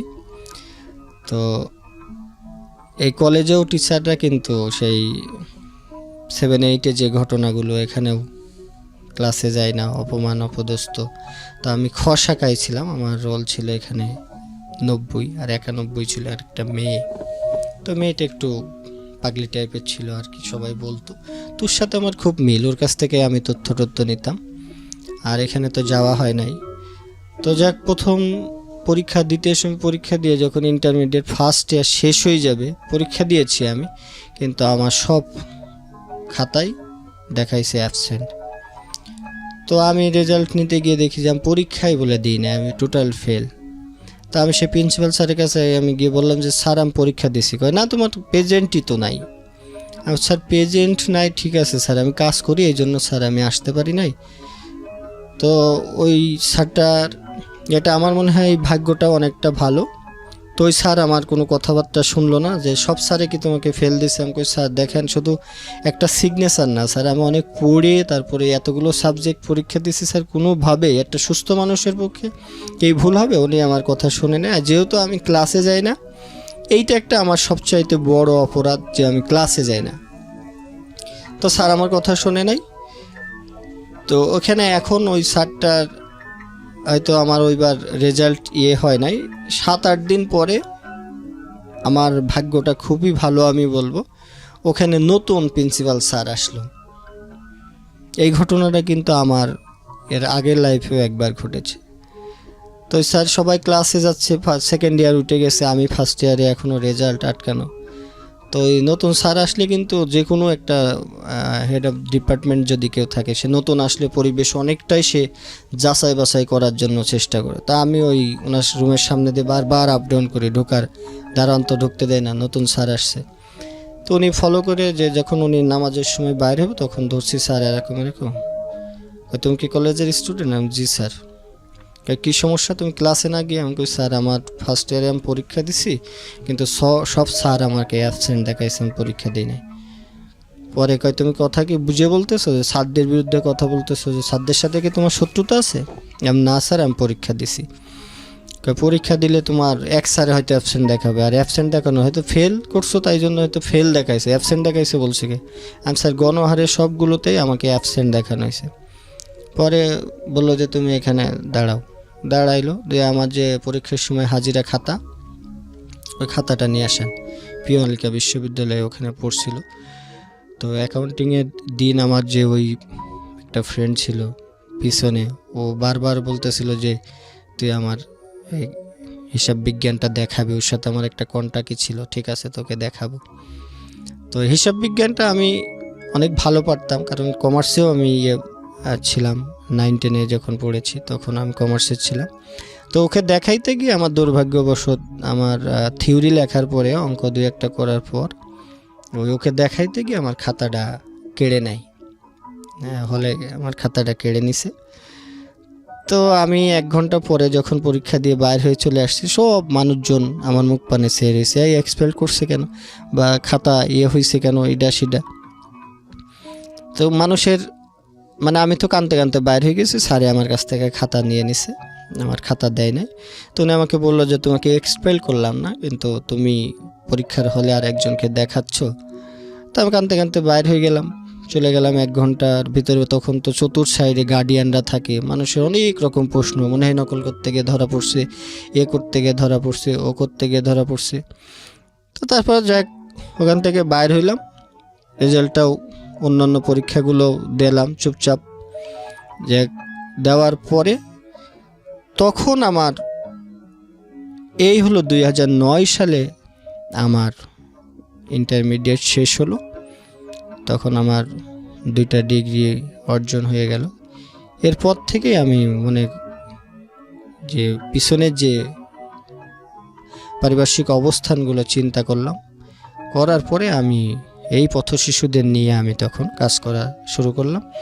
তখন যে টাকাটা পাইতাম তার অধিকাংশই আমি এই পথ শিশুদের, তখন মনে হতো যে এত কিছু পরে আমি তো এখন ইন্টারমিডিয়েট পাস করছি, আমি তো সমাজে এখন যে কেউ আমাকে একটা শিক্ষিত ছেলে বলবে, আমাকে আর নেগলেক্ট করার কোনো সুযোগ নাই। আমি সবার কাছে গিয়ে বলতে পারবো যে আমি পাস করছি, যেহেতু আমার 2টা ডিগ্রি অর্জন হয়ে গেছে। তো তখন আমি এই পথশিশুদের নিয়ে কাজ করার চেষ্টা করলাম, যে ওদেরকেও যদি, এর ভিতরে অনেক ধরনের অপরাধ রয়ে গেছে যারা মানুষ, আমি এর ভিতরে হয়তো বলতে ভুলে গেছি যে একদিন ওই রোডে থাকার কারণে আমাকে চোর সাব্যস্ত করে আমি প্রায় 3 দিন একজনের বাসায় আমাকে আটকায় রেখে অনেক মারধর করছিল। সেটা সামান্য ফলের দোকানই ছিল, যে আমি ওই যে ঘুমাইতাম তো ফল হারিয়ে গেছিল, তো সে মনে করতো যে আমি হয়তো, যেহেতু আমার দোকান ছিল, আমি মনে হয় চুরি টুরি করছি। তো সেটা হয়তো তাদের অনেককে বোঝানোর চেষ্টা করছি। আর সবসময় কি করতাম, যে আমার পিছনের আমার কোনো ক্লাসে আমার বন্ধুবান্ধবরা কিন্তু আমার এই ধরনের অবস্থার কথা, আমার ড্রেসের কথা বা আমার খাওয়া দাওয়ার কথা বা আমার থাকার জায়গা নেই, কোনো দিন কারো কাছে আমি শেয়ার করি নাই এই কারণে যে তারা অনেক বেশি ছোট ভাববে। তো ইন্টারমিডিয়েটটা পাশ করার পরে যখন আমি পথশিশুদের নিয়ে কাজ করতাম, তখনও মানুষ অনেক ধরনের কথা বলছে, যে নিজেই তো করতে পারেন, এইটা আবার কি। তো তখন আমি তেজকুই পাড়ায় এই জায়গায়, ওই যে বস্তির ভিতরে ফার্মগেট, আনোয়ারা পার্ক, এখানে করলাম, পোলাপানদেরকে নিয়ে পড়াইতাম, তাদেরকে কিছু কিনে খাওয়ানোর চেষ্টা করতাম। আর ঈদগুলো যখন যায়, এর ভিতরে ঈদের সময় কিন্তু আমার কষ্টটা বেশি ছিল। হোস্টেলগুলো বন্ধ থাকতো ঈদের সময়, ঢাকাতেও কিন্তু হোটেল বন্ধ থাকে, হোস্টেলে থাকতে দেয় না, একা আর কি, যে চুরি টুরি করে নিয়ে চলে যায় কিনা। তখন আমার ব্যাগের মধ্যে কলা রুটি মনে হয় আমার এই 12 বছরের জীবনের মধ্যে কলা রুটিটা অনেক, তার অর্ধেক অংশই মনে হয় আমার শরীরের সাথে জড়িয়ে রয়েছে। কলা রুটি আমার ব্যাগের মধ্যে এটা কমন জিনিস থাকতো। যখন ঈদের সময় সবাই চলে যায়, আমি শুধু তখন রাস্তার থেকে এক মাথার থেকে আরেক মাথা, আমার এমনও আছে ফার্মগেট থেকে আমি একদম গাবতলি, মতিঝুল, আমাকে হেঁটে যাওয়ার অভ্যাস আছে, যে মানুষ কি করতেছে দেখব, আবার একই সাথে সময়টাও শেষ করব। যেখানে লাইট বেশি থাকে সেই সব জায়গাগুলোতে আমি রাত্রি যাপন বেশি করতাম, একটু কৌতূহল টাইপের। যেমন ওই মতিঝিলের ওই সাইডগুলোতে রাতারাতি অনেক লোকজনের আসা যাওয়া, স্টেশনগুলোতে হাঁটতেছি, তখন ভয় ছিল যে এক জায়গায় দাঁড়ায় থাকলে পুলিশে ধরে, মানুষ প্রশ্ন করে, আর আমি যদি সোজা রোটে হাঁটা শুরু করি তাহলে আমাকে কেউ ধরবে না। মানে যখন এই যে ঈদের সময় হাঁটাহাঁটি সবাই আনন্দ উল্লাস করে, তখন ঈদের সময় মনে করেন যে আমি মুখ লুকায়া থাকার জন্য চেষ্টা করতাম। এমন একটা সাইডে গিয়ে বসে বসে, এই যে জিয়া উদ্যানে অনেক বসে বসে কাটাইছি, পানি নিয়ে যেতাম গিয়ে ওখানেই, আবার মনে হতো সন্ধ্যার পরে হোস্টেল তো বন্ধ, কবে 3 দিন শেষ হবে আবার হোস্টেলে ফেরত আসবো। এভাবে তখন তো দুর্বল ছিলাম, হোস্টেলে যারা ছিল তাদেরকেও জোর করে কিছু বলতে পারতাম না। একবার এক খালারে বলছিলাম যে খালা আমি থাকি, হ্যাঁ তুমি বাসায় থাকবা, চুরি করে নিয়ে চলে গেলে তুমি একা, এগুলো থাকা যাবে না, সবাই 3 দিন পরে আসবে, তুমিও 3 দিন পরে আসো। তো তখন থেকে একটা নিলাম যে আমি যদি এদেরকে সুযোগ করে দিতে পারি, অনেক জায়গাতে হয়তো মুখে বলা হয় যে সুবিধা বঞ্চিতরাই বরাবরই বঞ্চিত হয়, আর যারা সুবিধা ভোগ করে তারাই সুবিধাগুলো বেশি পায়। আমরা কোথাও গেলে পরে যখন আমি অসহায়, তখন আমার কথা কেউই শোনে না, আর যার টাকা আছে পয়সা আছে তাদের সুপারিশেরও অভাব থাকে না। তখন আমি এই যে পথশিশুদের নিয়ে কাজ করতাম, ওদের কিছু খাওয়া, আর ওদের কষ্টটা, একটা খাবার দিলে যখন আমি ক্ষুধার্ত ছিলাম, তখন যদি কেউ আমাকে একবেলা খাওয়াইছে, মনে হয়েছে পৃথিবীতে ওই আমার সবচাইতে আপনজন। আমি তখন এই পথশিশুদের নিয়ে, যখন আমার কিছু টাকা হয়, তখন এই সব টাকা নিয়ে আমি এই পথশিশুদের জন্য তাদের ড্রেস কিনা বলেন, তাদের খাবার, হয়তো ক্ষুদ্র পরিসরে, হয়তো 20 টাকা 30 টাকা বা 50 টাকার বিস্কিট কিনেই আমার স্কুল শুরু হয়। কত সালে এটা? এটা 2009 সালে। 9 সালে। তো সপ্তাহে একদিন দেওয়ার জন্য চেষ্টা করতাম, তারপরে আস্তে আস্তে দেখলাম যে অনেকে এই কাজটাকে সাধুবাদ জানায়, উৎসাহ দেয়। আর এরকম করতে করতে কিছু বন্ধু বান্ধব, তখন ওই এলাকাতে একটা শুরু করলাম কিছু, এটা তেজকুনি পাড়ার কথা বলতেছি আমি, তো কিছু পোলাপানের সাথেও একটা চলাচল হলো, উঠা বসা হলো, তো অনেকেই আমার সাথে এটা অ্যাড হলো। তো আমার একটা ছিল, যারা মাদক খায় বা ধূমপান করে, এই ধরনের আমরা এইসব ছিল যে আমার এই সংগঠনের সাথে অ্যাড হইতে পারবে যারা ধূমপান না করে তারা, তাছাড়া আর কেউ এই পড়াশোনার সাথে অ্যাড হইতে পারবে না। তো অনেকে বললো যে আমরা ইয়েটা ছিল যে মাদক বিরোধী নিয়ে আমি যে, তো অনেকে বলতো সিগারেট তো ধূমপান এই মাদকের মধ্যে পড়ে না, তা আমরাও অ্যাড হই। তো ওখানেও কাজ করলাম, কিছুদিন কাজ করার পরে দেখলাম একটা গ্রুপ তৈরি হয়ে গেল যারা রাজনীতি করে, তাদের এক ধরনের চিন্তা ভাবনা থাকে এই ছেলেটা কি করতে চায় বা তার গতিবিধ কি। তো ইন্টারমিডিয়েট যখন শেষ করলাম শুধু তাই না, শুধু পথশিশুদেরকে পড়াই নাই আমি, ওই এলাকায় তখন আমি লালন স্যার নামেও খুব বেশি পরিচিত হয়ে গেলাম। কোন এলাকা এটা? এটা তেজকুনিপাড়া, ফার্মগেট তেজকুনিপাড়া। তখন আমার হাতে হলিক্রসের, বটমিলের, বিজ্ঞানের, বয়েজের, ইভেন কি তখনকার সময় এসপি মুরাদ সাহেবের মেয়ে মিরপুর 1-এ ওনার মেয়েকে পড়াইছি, বুয়েটের মধ্যে অনেক ছেলে মেয়েকে পড়াইছি। আমি এখনও তেজকুনিপাড়াতে লালন স্যার হিসাবেই আমাকে অনেকে চেনে। My goodness. ওই এলাকায় প্রায় আমার 70 থেকে 80টা ছেলে মেয়ে আছে। তা আমার পড়াশোনার হয়তো কি পড়াতেন আপনি? অঙ্ক, ইংরেজি? আমি অঙ্ক, ইংরাজি, অ্যাকাউন্টিং সবই পড়ানোর চেষ্টা করতাম। আর আমার পড়াশোনার সিস্টেমটাই আলাদা ছিল। যেসব ছেলে মেয়ে ম্যাক্সিমাম ফেল করছে আমার কাছে আসলে পরে ফেল শব্দটা তাদের অজানা, আমি তাদেরকে বুঝিয়ে তারপরে বোঝানোর চেষ্টা করতাম। মানে ওদেরকে আপনি ফার্স্ট আগে বুঝতেন যে ওরা কি চায়, আসলে ওরা কিভাবে চাচ্ছে বা ওর কোন জায়গায় দুর্বলটা।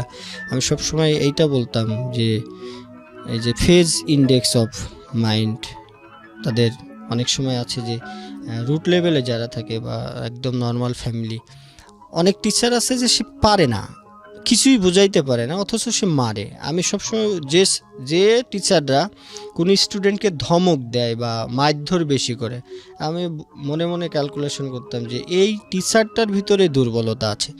একটা ছাত্রছাত্রীকে পড়াইতে হলে ধমক দেওয়া বা মারার কোনো প্রয়োজন পড়ে না। তো ওখানে আমি অনেক ছেলে মেয়েকে পড়াইতাম। তখন মনে হলো যে আমি আলাদা একটা ইয়েতে যাব। তো সব ছেলে মেয়ে তখন ওই গার্ডিয়ানদের কাছে টাকার আমার তখন দরকার ছিল, অনেক জায়গায় পড়াইতাম ছেলে মেয়ের সব, মানে ফ্রি করতে করতে টোটালটা একটা প্রচার হয়ে গেল যে লালন স্যার তো ফ্রিই পড়ায়। অথচ দেখা যাচ্ছে আমি হোস্টেল ভাড়া দিতে পারি না, খাবার টাকাও নাই। তো একটা যন্ত্রণা। তখন আমি একটা স্টার কোচিং সেন্টার নামে আমার ওই যে রুমটাতে ছিলাম, এখন ওই যে রুমের একটা যন্ত্রণা ছিল দেখে তখন আমি একটা রুম নিয়ে ওই এলাকাতে থাকি। ওই রুমের মধ্যেই সারাদিন আমার ছেলে মেয়ে লেখাপড়া বা সবাই রাত্র 10টা 11টা 12টা পর্যন্ত আমার কাছে ছেলে মেয়ে পড়তে আসতো। তাই এরকম করতে করতে তো আমি তখন নাম দিলাম স্টার কোচিং সেন্টার। তা যাই হোক, তখন আমি একটা ভালোই টিচার হিসাবে, কিন্তু 2-3 মাস 4 মাস যাওয়ার পরে ওই বাসা ভাড়া দেওয়ার আর সুযোগ আমার নাই, টাকা পয়সাও নাই, কারণ সবাই পড়ে যায়, আমার কাছে কেউ টাকা দেয় না। স্যার হিসেবে তখন কারোর কাছে আমি টাকা চাইতেও পারি না। কিন্তু আমার 70-80 জন স্টুডেন্ট, সব ভালো ভালো ফ্যামিলির ছেলে মেয়েও পড়ে, কিন্তু তখন এখন অফিস যেটা নিয়েছি সেটা তো আমার ভাড়া দিতে হবে, ভাড়া না দিলে তো আর আমি ওখানে থাকতে পারতেছি না।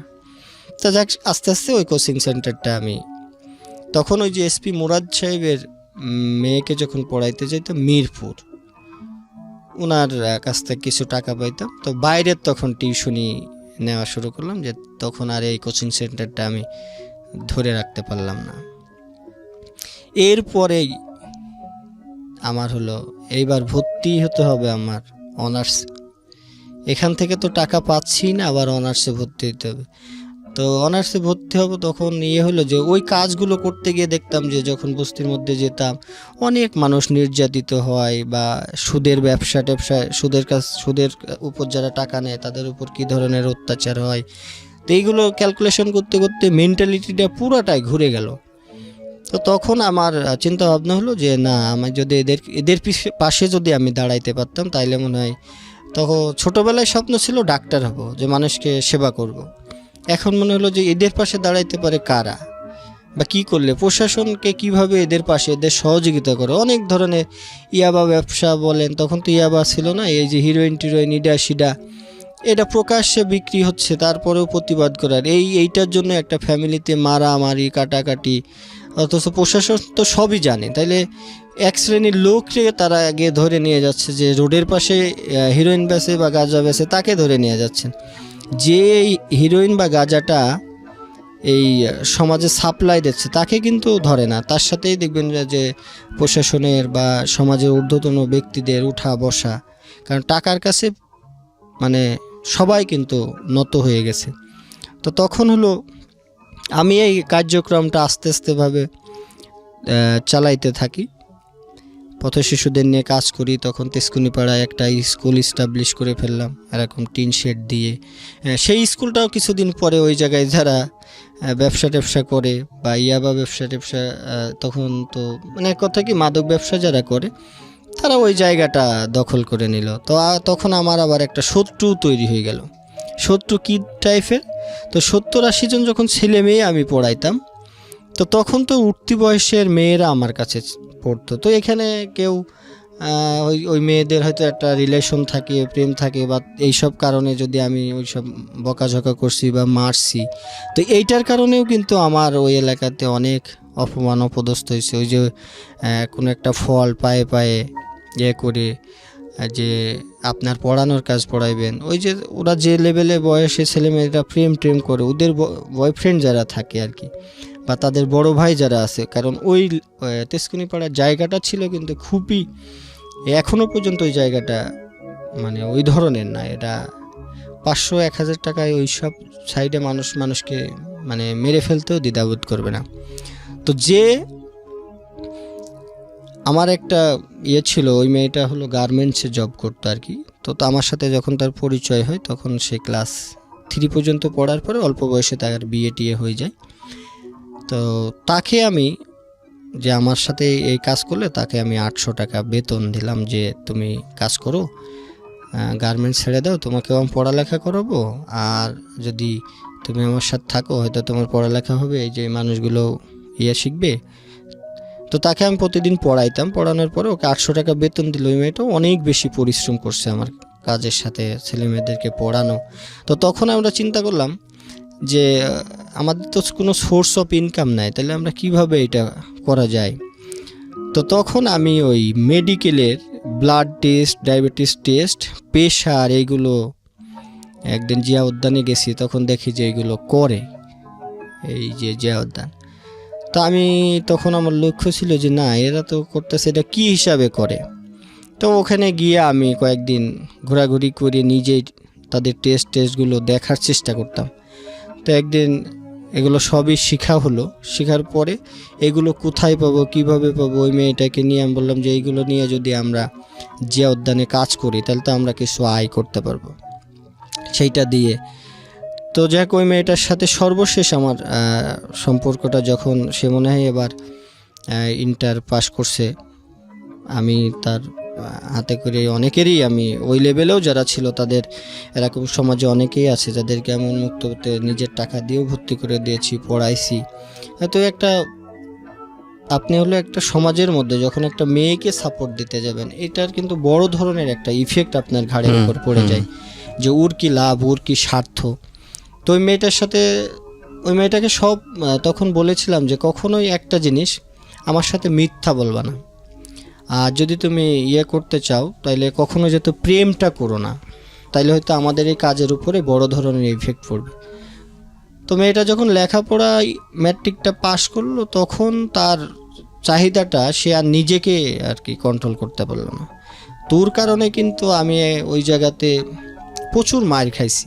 মানে ও আপনাকে লাভ করতো না, ও আমাকে লাভ করতো না, ও একটা ছেলের সাথে প্রেম করতো। তো বাড়িওয়ালা যে ছিল সে আমার কাছে অভিযোগ দিছে যে এরকম আপনার ওই মেয়েটা কিন্তু প্রেম করে, এরকম একটা ছেলে কিন্তু তার। তা আমি বললাম যে না, ওর হয়তো এরকম কেউ হবে।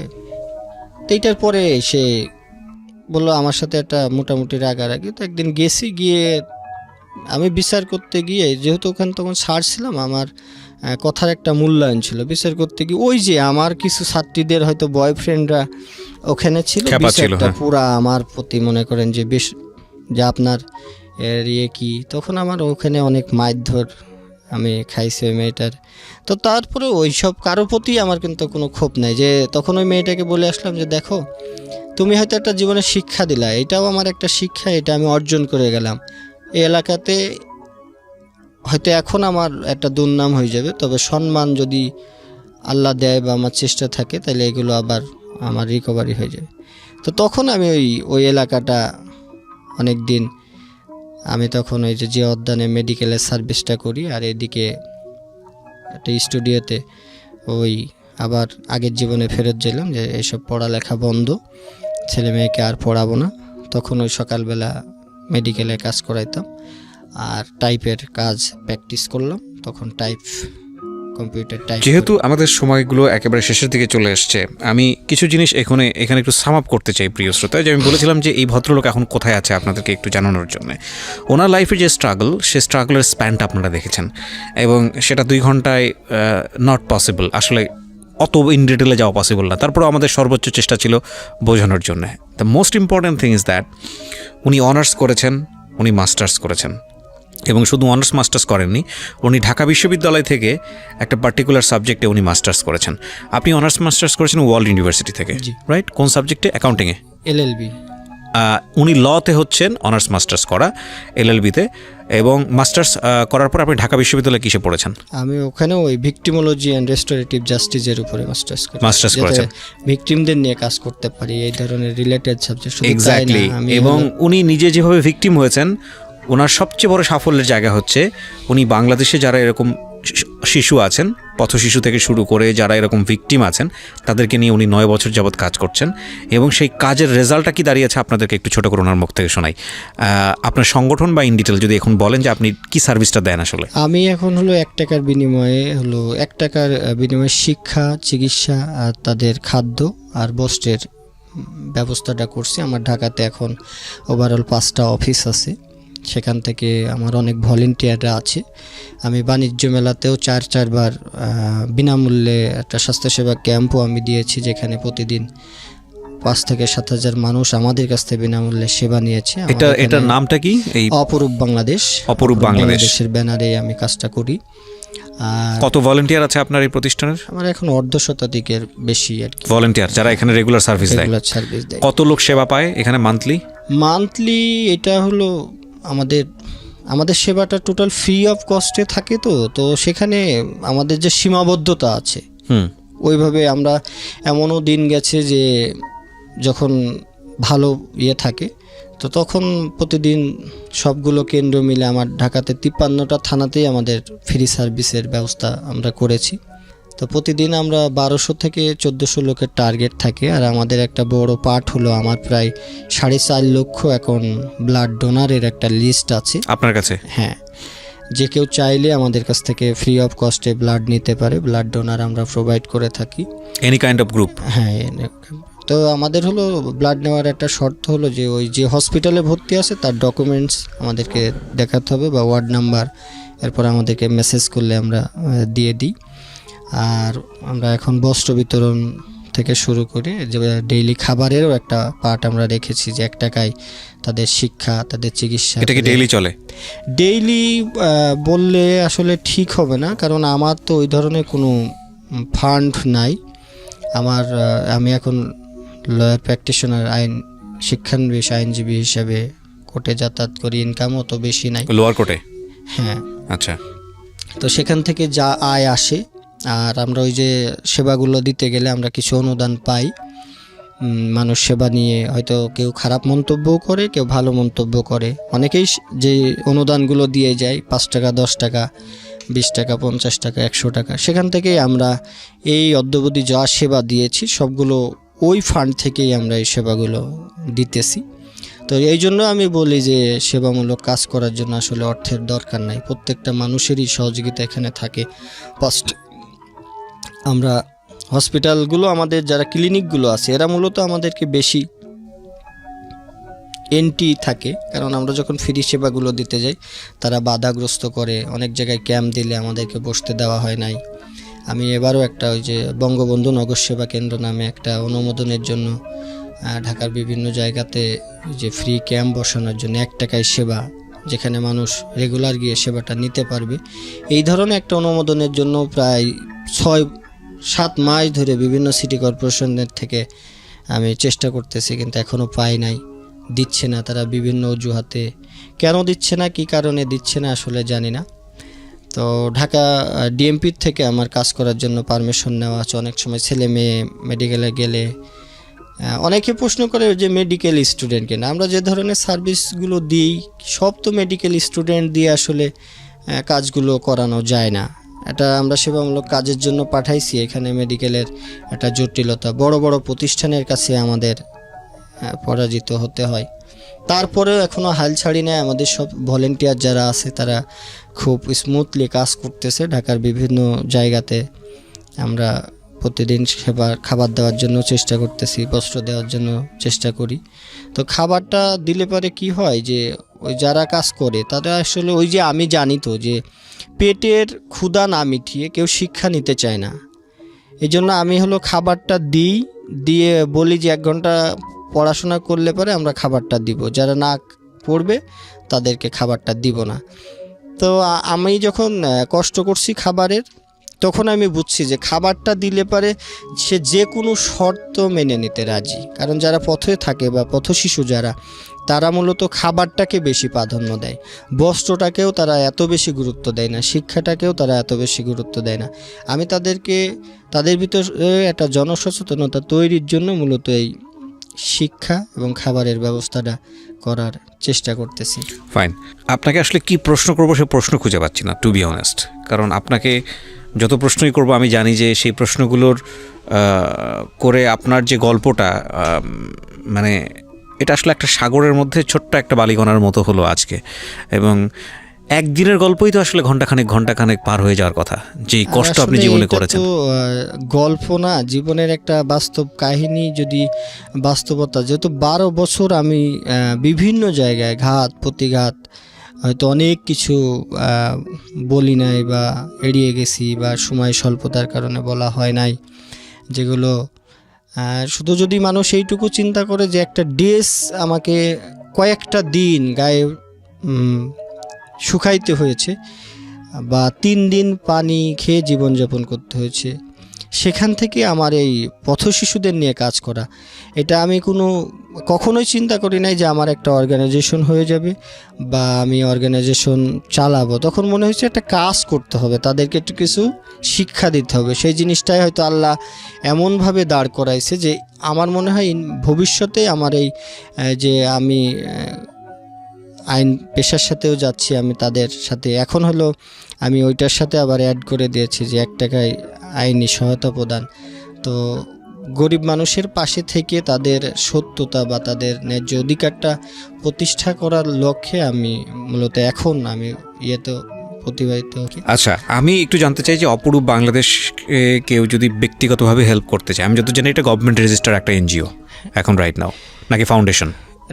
এটা ফাউন্ডেশন, গভর্নমেন্ট রেজিস্ট্রেশন করা আছে, কিন্তু আমি গভর্নমেন্ট থেকে কোনো ধরনের সহযোগিতা না, সেটা অনেকেই পায় না।